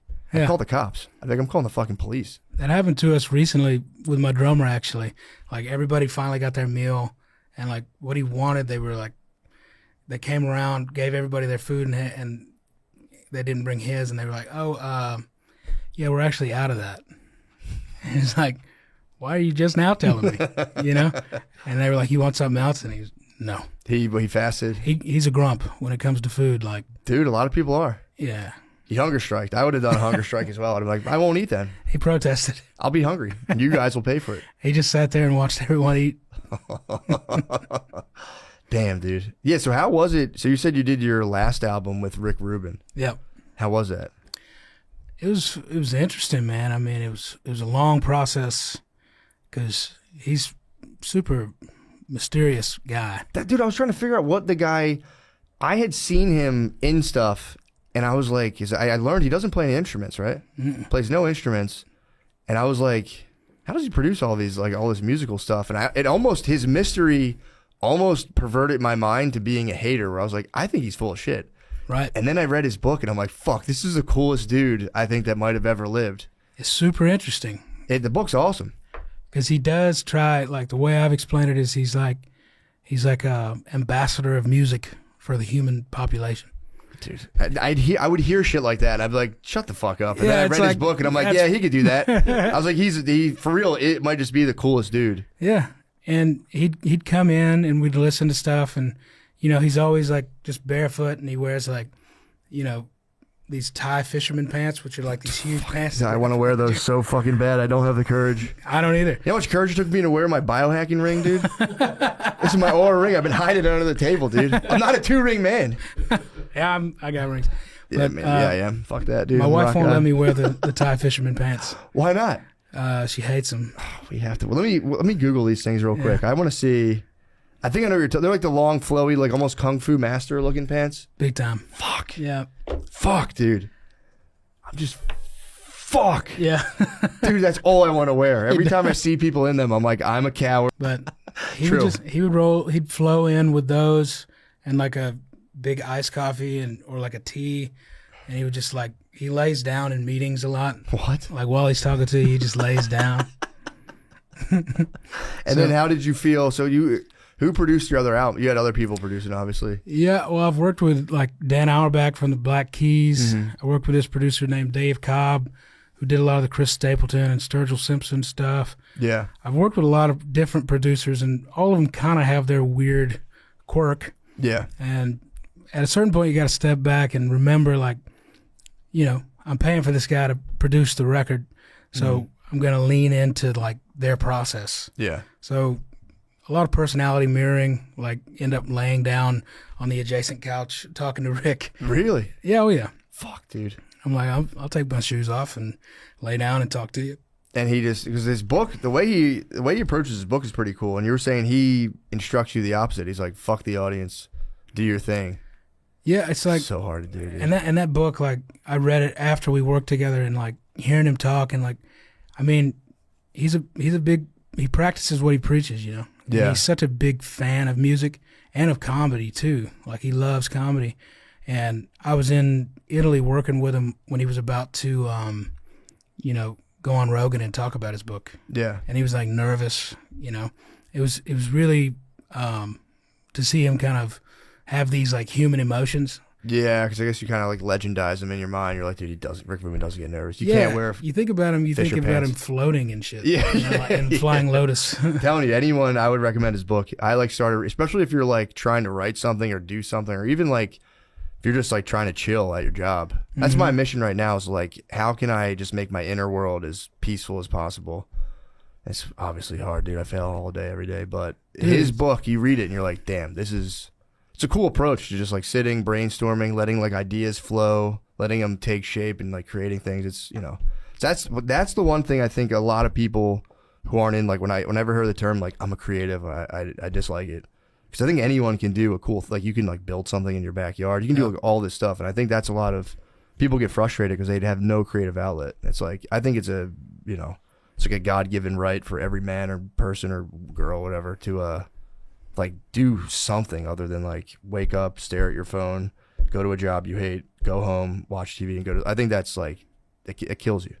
Yeah, like, dude, really, build a thing, draw something, dude. Who gives a fuck? Yeah. But if you read that Rubin book, I think that helps people like get out of their head. Like I read it and it was just fantastic. Yeah, I'd recommend it to anybody because I agree with you, man. I think anybody can do something creative, and it really just it helps you. Dude, dig like a fish pond. Yeah, like that would be all. I want to do that, dude. It's like you can do literally. People think like it. In my opinion, it's like the commercial aspect is like a hard kind of brick wall for a lot of people because if they think of something that's like deemed like creative or artistic, they go, "Well, I can never sell that." It's like, who gives a fuck, dude? right. Just build a fucking statue in your yard. You're a little crazy, but it's like the satisfaction you would get if you got good at building a statue, digging like a fish pond, anything like that. I mean, it's unmatched. You got to be okay with failing. Yeah. And that's the approach I take to every gig. If I can find like that transcendental place on stage, and it's hard. But like, I think I even heard you talk about this, like if you're doing something like the assembly line, you're doing a repetitive motion over and over. Oh, yeah, it kind of unlocks like that creative side of your brain. That's what, what was that guy's name? I think Adam Smith. That was the guy who he was like one of the thinkers in capitalism. He thought, that was what he thought though. And I think it is right, because when I would paint houses especially, if you're doing a repetitive task, it does unlock you to think about other stuff. But he had this dream where like people would work in like dog food factories and then like just start coming up with these sick ideas. And it turns out it's like, no, a lot of people will just stare at a fucking wall too. So that is but I agree. If you have that capacity to like, for your mind to float, it's like, yeah, when you do something that's like manual labor intensive, your brain really can. Yeah. Like my wife, when she started she has like a trucker hat company, and she started it out of our garage, and I'd just go down there and make boxes, and I'd make the same box over and over and over again, and I would come up with so many ideas, and I would just write them down, Yeah. And it kind of led me to like, now when I write, a lot of times I'll have like a show that I've seen 1,000 times, like The Office or like The Big Lebowski, something that I've seen 1,000,000 times, that'll kind of get those gears turning. Yeah. So it's kind of stimulating my brain, but I don't have to think about what's going to happen because I know what No, that's a cool idea. I used to trash Adam Smith for his take when he would be like, yeah, you're going to get guys in factories. They're going to unlock the next level and unleash all the secrets. Right. When in reality, a lot of them were just bored to death. But yeah, I do agree, though. That works for me, too. When I would do manual labor, any of that stuff, where like I used to have to, it was working with my dad and my uncles, and they would like knock a building down, pick up like concrete, like chunks of rock, bricks, plastic, metal, and wood, and they would just dump it, and you had to separate them into like those 5 categories. Yeah. And I would do that for like 8 hours a day, and like, dude, you really do like, you can hit a flow state. Yeah. It's pretty tight. There's something healing about that in my mind, like having a task and just getting it done. Like we've been in the moving process. I'm like, I got to get this couch from here to the truck, from the truck to the storage unit, and just like doing it and just sweating and like earning your rest at the end of the night. Dude, and I'm telling you, man, people like, because I've done jobs that are purely physical. I'd work with my dad. He's like, look, I need you from the neck down today. I don't want to hear anything. I don't need any ideas. I just need you to lift that and put that there. Because I'd be like, what if we do it this way? He'd be like, don't want to hear it. Do that there to there. That's it. But like, yeah, and it's like, when you do a job, I always wanted to have a job where I just use my brain, but then it's like you do get to the point where like, dude, I would love to move some boxes right now. Yeah. And people who move all day are like, fuck you, dude. You think I'm like, dude, you don't understand. Like, just let me, when I like get to carry shit, like if I do yard work, I'm in heaven, dude. Mm-hmm. But the thing is, if you do it all day, every day, you're like, all right, man, fuck this. This shit sucks. Yeah. But good point. We've hit a dead end of the conversation. So, and how many albums do you have? 4 do you have, or 5? So it's kind of weird the way it was. So I did 3 records with my guys it was Marcus King Band. Yeah. And then I did a record called El Dorado, and it wasn't my guys. It was the first album I did without my band, so I didn't feel right calling it Marcus King Band. Mm-hmm. And I just thought this would make everything a lot simpler, and it actually just kind of convoluted everything. Because now I see articles that refer to me as like the former lead singer of the Marcus King Band, which is like a brain pretzel. Just Yeah. it doesn't make any sense. Marcus King, aka former lead singer of the Marcus King Band. Yeah, it's still the same band, or at least my drummer. Relationships kind of ebb and flow, and you grow. Yeah. And some people don't grow with you, and then you come to those hard moments in life where you kind of have to move on, and they have to move on or stay behind. Yeah. But I've got 3 out with my group, and I think 3 as a solo artist, as it were. But it's still my band on the road, and me and my band just did a record together that we're going to put out next year. Okay, so you guys were the Marcus King Band, and then you went solo. Who were the musicians you used when you went solo? Did you just like bring different people in here or there, or did you have a different band that was with you when you did solo stuff? Was it some of your Marcus King Band? Like, how'd that work? Right. So that was another, like, kind of trust the process. Mm-hmm. When I worked with Dan Auerbach, he's like, I got, like if you like the Memphis Boys, they worked on all like the Dusty Springfield, Elvis Presley, Bobby Womack, that kind of thing. And they're all like 80 years old, but they're incredible musicians.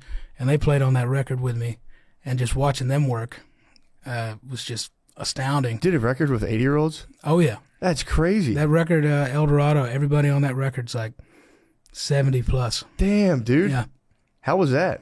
it was incredible. They must be like wizards at that point. They are. I mean, it was really just like, how do you say, like, like wizards. That's crazy. Yeah, you can't really hate on it. That's what I was curious about. Do people get like that? It's a tough thing. Like I think who was saying this, or like when you have a band, it's like having like 5 girlfriends, because you really do have to like you have to maintain all. That's the one thing I will say. Stand up's easier because if you have a band, you have to like maintain all these different schedules, all these different people's lives, all these wants and needs. Where if like it's got to be difficult. It's like a marriage. Yeah, It really is, and it gets hard. yeah. How was the solo move to like doing solo stuff kind of freeing, or like how'd you feel about it? I mean, in some ways it was freeing, and like now I just really crave like that familial aspect and like working together as a team. Yeah. To have something that's creatively like ours, and we did that. We cut it down in Macon, Georgia, and Macon, Georgia is just a really fascinating place to me. Like, they've got like this export. It's like this powdery substance that they have reservoirs there for. It's like this protein that you need it to. It's like Kyolite or something like that. You know what I'm talking about? No. Macon, Georgia exports a protein powder? Yeah, not a protein powder, but like it's like a natural resource that you need to build like most shit. Oh, okay. I You know got what what you're I'm saying. Yeah, yeah. So they mine it? Yeah. Gotcha. So like because of that, it's all like still mom and pop there. Mm-hmm. They don't have like a lot of chain places in that town. So it's like a really old school feeling town. And we went there and cut a record. It was really, really cool. That's pretty tight. Yeah. Yeah, I feel like Neil Young had something similar with his band was Crazy Horse, I think. And I think he would like go off and on where he like would do a solo thing, come back with Crazy Horse, do a solo and come back. And I was like thinking about Crosby, Stills, Nash and Young a lot. And like all those they had the band, then they had their own little solo things. Yeah. It's pretty cool, man.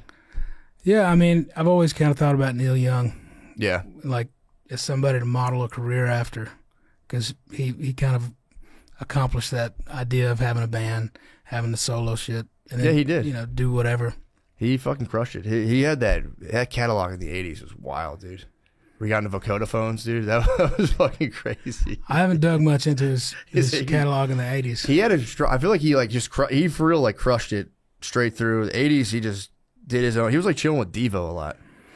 That's Which I could see that if I was in the 70s and I've never heard of 80s music and it was coming out, I would dip my toes into it as well. Right. And then he came back in the 90s real hard, and he's been touring for what, forever. 50, 60 years. That's one fella I'd really like to meet. Yeah. But like he's a grump, dude. I heard. He's a grump. My dad loves Neil Young, and he'll come home from his concert. He's like fucking bitching about politics again. I'm fucking goddamn, he gets so mad. He's like fucking crying about the goddamn president.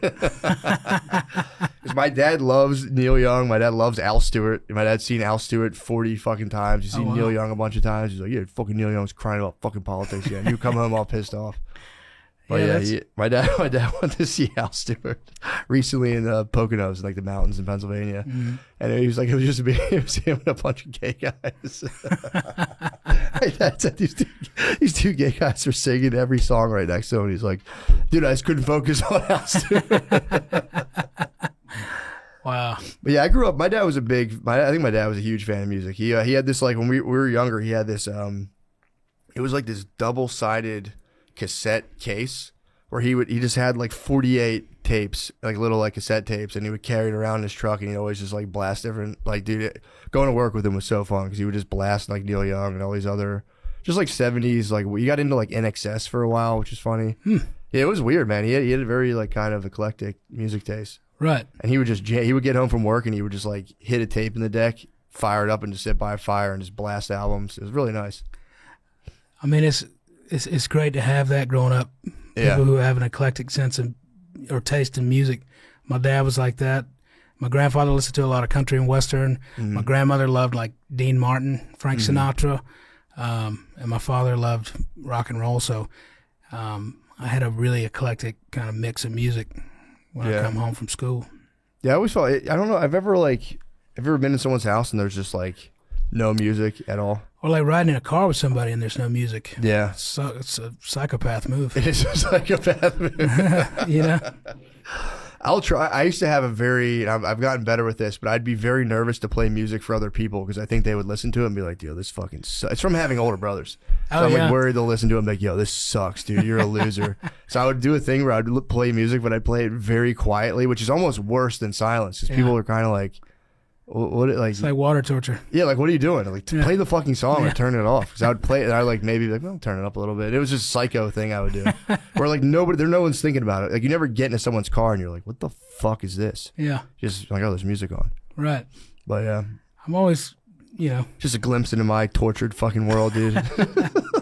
Well, I mean, you're talented at what you do, so there's got to be some torture in there. True. I need Ruben to lay down with me, dude. As friends, dude, to lay down head to head, hard pause, head to head, yoga pants. That's got to be so cool, though, dude. Like, what do you do when you're sitting there with that guy? I think I might bug that guy till he leaves. I'd be like, oh, Rick, what should I do with this, dude? Should I like close my eyes and like what should I do, dude? Well, like the first day I met him, because he just cold called me, and I showed up at the studio out in Malibu, and I pulled up and like. I noticed he was in front of his Airstream trailer and he was interviewing Mike Campbell from the Heartbreakers. And it's like the two most like, distinctive looking dudes ever sitting out there, and like my window's down from the car and I'm at the gate and I just hear the director say, cut, there's a fucking car in the background. And like I ruined that take. And they open the gate and I go up to the main house and I start checking out amps. And like the way Rick likes to have his studios laid out, it's all really open, and all the doors are open, and like you can hear everything. Like when I was recording in the chapel, I could hear the Red Hot Chili Peppers cutting, because Chad Smith is such a distinctive sounding drummer. But I went up there and started trying out these amps, and then this poor intern runs up and starts yelling at me because I ruined another take just from playing these amps. So I said, I haven't met him. But they were filming a movie? They were filming that documentary, that Tom Petty documentary. I got you, yeah. Yeah. And I fucked up a couple takes. And but when he came in, he didn't even mention it, man. He's a really cool dude, and he's a fan first. And the record was difficult because Rick like migrates with like the weather that he likes. Mm-hmm. So he'll be in Malibu for a few months, and then he goes to like Costa Rica, then he goes to Hawaii, and then he goes to Tuscany, and he just kind of migrates with like where the I need to take a break, dude. He's so fucking cool, dude. So you had to like go to all these different little places. Yeah, so it was challenging, Yeah. I mean, it was truly challenging. He put me through a lot of shit. Yeah. Like I wrote for like 6 months, and we didn't use any of it. Well, what was that? How did you decide not to use it? Was he just kind of like, do you like that? Do you really like that? Yeah, and he made me more introspective with all of it, because the whole record, the concept was mental health, and like my struggles with mental health, and like he wanted to just be as bare bones with it as possible. Yeah, and, like no metaphors. Yeah. So I'd write something that I thought would be appealing to a listener, and he's like, no. That sucks, dude. Probably, especially very calmly be like, no. Yeah. We're not going to use that. Yeah, and he doesn't like to be in the room during the creative process. Mhm. He'll come in after the fact and then just like make little notes and adjustments, and then he'll just like kind of drift away, which is unlike anything. So the record took like 2.5 years to finish. That's kind of cool. Which is interesting because like you listen to the record, like I can listen to it, and like some songs I wrote when I was with my ex, and like out there writing about her and how I was unhappy in this relationship, didn't know how to, communicate it. So I was writing about that, and then there's songs from when that relationship ended, and I kind of just became a train wreck. Yeah, it was just a little heavy metal. I was abusing everything, and then kind of after the fact, like when I met my now wife, like so the record kind of takes me on this journey, and I don't know if he like had the foresight for that. Yeah, that's kind of nuts. So you have songs from like a period of like domestic, let's call it domestic kind of hell, like a hellish domestic situation where like it's disintegrating, blah blah blah, drug abuse period, and then kind of like greener pastures. Yeah, it's kind of fucking cool, and I'm thankful for that. And in any other circumstance, I wouldn't have had, they would churn it out, like pop it out, put it out. Because I've done records in 6 days, I've done records in 2 weeks, but never like more than like a month span. Damn. That's crazy. So for like 2.5 years, it's really just a full journey. It's like the full like circle. That is pretty cool. And when did that come out? I'm sorry. It came out in April. Okay, nice, man. That's awesome. So it's pretty new. It's pretty fresh still. But we kind of have our sights set on like the next thing. Yeah. And like this honky tonk shit is like popular again. Big time. I grew up playing in the honky tonks, and like it's like in my blood. My family's from the Appalachians. I'm bringing the fiddle back out. I'm like, this shit's hot. I'm gonna. Dude, the fiddle does move me, dude. When I hear the fiddle, it does something to me. There's something about us whites, man. We hear that fiddle, we get it going. Especially a hard, fucking shrill note on a fiddle. I started thinking like I might grab someone's arm, dude. I might do a do-si-do. Yeah, the thing I like that Ruben did too in his book was he's like, stop reading the news. Like, stop taking in all this bullshit entertainment news. Like, just knock it off. Read the classics. Try to like take in. It was like a not even just an entertainment diet, but just like he's like, think of it like the food you eat. And he's like, stop taking in this shit. Like, stop. You don't need to read the news. Fuck it. Don't worry about the news. Read classic novels. Read this. Read that. To your own taste. You don't have to try to read like wildly complex Shakespeare stuff. But he was just like, yeah, just stop taking in bullshit information. It's funny. Whenever someone is like, fuck the news, I'm like, yes, dude. Yeah. You get it. I like hearing that. I don't even have a news source really that I trust right now. Yeah. And I don't really know where to get my news. I mean, I just kind of overhear a lot of it. Yeah, I do like, I will spaz check the news before podcasts sometimes if I have nothing to talk about. And something happened to me when I was like, I think like 22. I was very high. I was stoned. I was just very high. And I was watching I'd see the news on, like my parents would watch it, and I'd be like, well, fuck the news. And I would be like, this sucks. And I would like run away. And then like I watched it as an adult for the first time, like at my brother's house, just stoned to death. And I was like, it looked like the homeroom show at my high school. I was like, this is fake. Yeah. Something happened where I was like, this is the homeroom show for adults. I'm like, this is bullshit. It's pageantry. Something happened where every time I see it, I can see the set and stuff. And I'm like, this is people talking behind like a painted billboard, and it's fake. It's not real. I don't know. I mean, obviously there's like real stuff that happens they talk about. Right. But it's, I've been in newsrooms too. And it's like, I've heard, like there was a guy, and I'm not saying this is like, like to prove it's fake, but I remember a guy got a call specifically on like the Palestine-Israel situation. They were like, I remember he was on the phone when I was waiting to do something. He was like, oh, I'm feeling pretty good. And he was on the phone talking to the guy, being like, how you feeling about it? He's, you're doing good, dude. Hang in there. You're doing good. Just keep going, and he was like coaching him. It was like, I remember being like, damn, dude, what the fuck is this? It was just weird. It was just a weird phone call to be like, hang in there, dude. You're doing a good job. Keep talking to you. I was literally like right next to him. That's kind of like, what are you coaching him into, dude? Yeah, I don't like that. It made me feel weird. And then I did like a Good Morning, like local news show. They're like, do you like comedy? And I was like, yes. Those are the worst.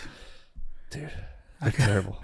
And you feel bad because you think like I'm gonna go on there and just fuck with these people, and it's just some like nice lady being like, so what's it like at your comedy show? And you're like, it's nice, I like it. I like comedy. Please come. But yeah, I agree. I think I don't know. I'll check in on stuff here and there, but yeah, you just never know. You're like, dude, like I'm reading a book right now. It's called Born Again, and it was by Chuck Colson, who was Richard Nixon's. They called him like his hatchet man. He would like bulldog people politically. Like if you had like a political rival coming up, you would like dig into them, and you would use your contacts in the press to be like run something fucked up about his wife. And they would do that. He like they talk about this. Like it would like, this guy's a hothead. We'll start releasing news stories we know that'll fuck with it. There's like all this stuff going on in the news where it's used as like a political tool too, where it's, you just never know. Yeah, I mean, like I watched that the Octopus Murders. What was that? The Octopus Murders about Tommy Castellero, that reporter that killed himself in West Virginia. But was that recent? Yeah, it was pretty recent. It's on Netflix. It's all about like the Promise like software and like like these 8 like key figures, like including George H. Bush, who were just kind of maneuvering and manipulating everything behind the scenes. This is on Netflix? Yeah. Damn. It's fucking crazy. That's kind of nuts. What is there's a journalist who got caught up in this? Yeah, this journalist Castellero, Tommy Castellero, I think. But I can't remember his first name, but I watched it a couple of times. It's really fascinating, man. Like he was really onto some wild shit, and he killed himself. He killed himself, yeah. But like it doesn't really add up. Yeah. Like you should check it out. I'll check that out. That'd be kind of cool. But yeah, that was the one thing I fell in love with Ruben when he was like, dude, stop doing the news, listen to classic albums straight. That's what I do now with music. I try to just listen to it in albums. More, because I would like just do song like in my car.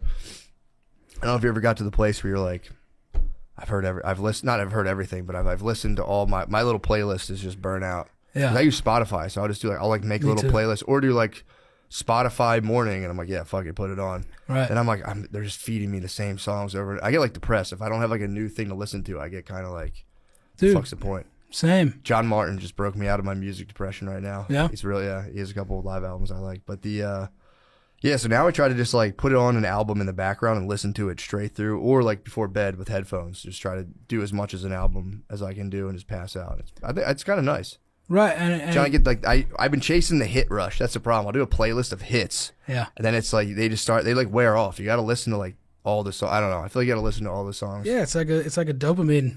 You know, like instant gratification, like social media, like you hear all the hits in a row. Like, don't go listen to the Eagles' greatest hits. Like, artists put together a compilation of songs, meant to be listened to in an order. Do you do your own playlist when they do that? Like this presents. That's kind of tough. I'm like, I wanted it to be like chronological and like, sequencing is a big deal, and they still make a big deal out of it, and then people listen to it and they shuffle it or whatever. How dare they? But I thought that was like an AI generated, like, check out blah, blah, blah. So you have the control of that. Well, like the playlist you see on Spotify and stuff, like if I'm on a playlist, I don't have control of that if it's for sure, artists. Yeah. But the one of what is that called? Your picks, or is that this is? Oh, like that one. I don't even know how that one comes about. But like my records, I'm like, this is. I got what you're saying. Like my records, the sequencing is important. I thought you were saying okay. So you're talking about the sequencing. Yeah, that's out of my pay grade. Like the Spotify, they just do what they do. Yeah, because there'll be like artist picks. Yeah. So I was like, damn, you get to put together a playlist for all of Spotify. That's I guess everyone can do that though. Really. Yeah. It's kind of tight. Well, dude. So what do you have coming up? What's the next move?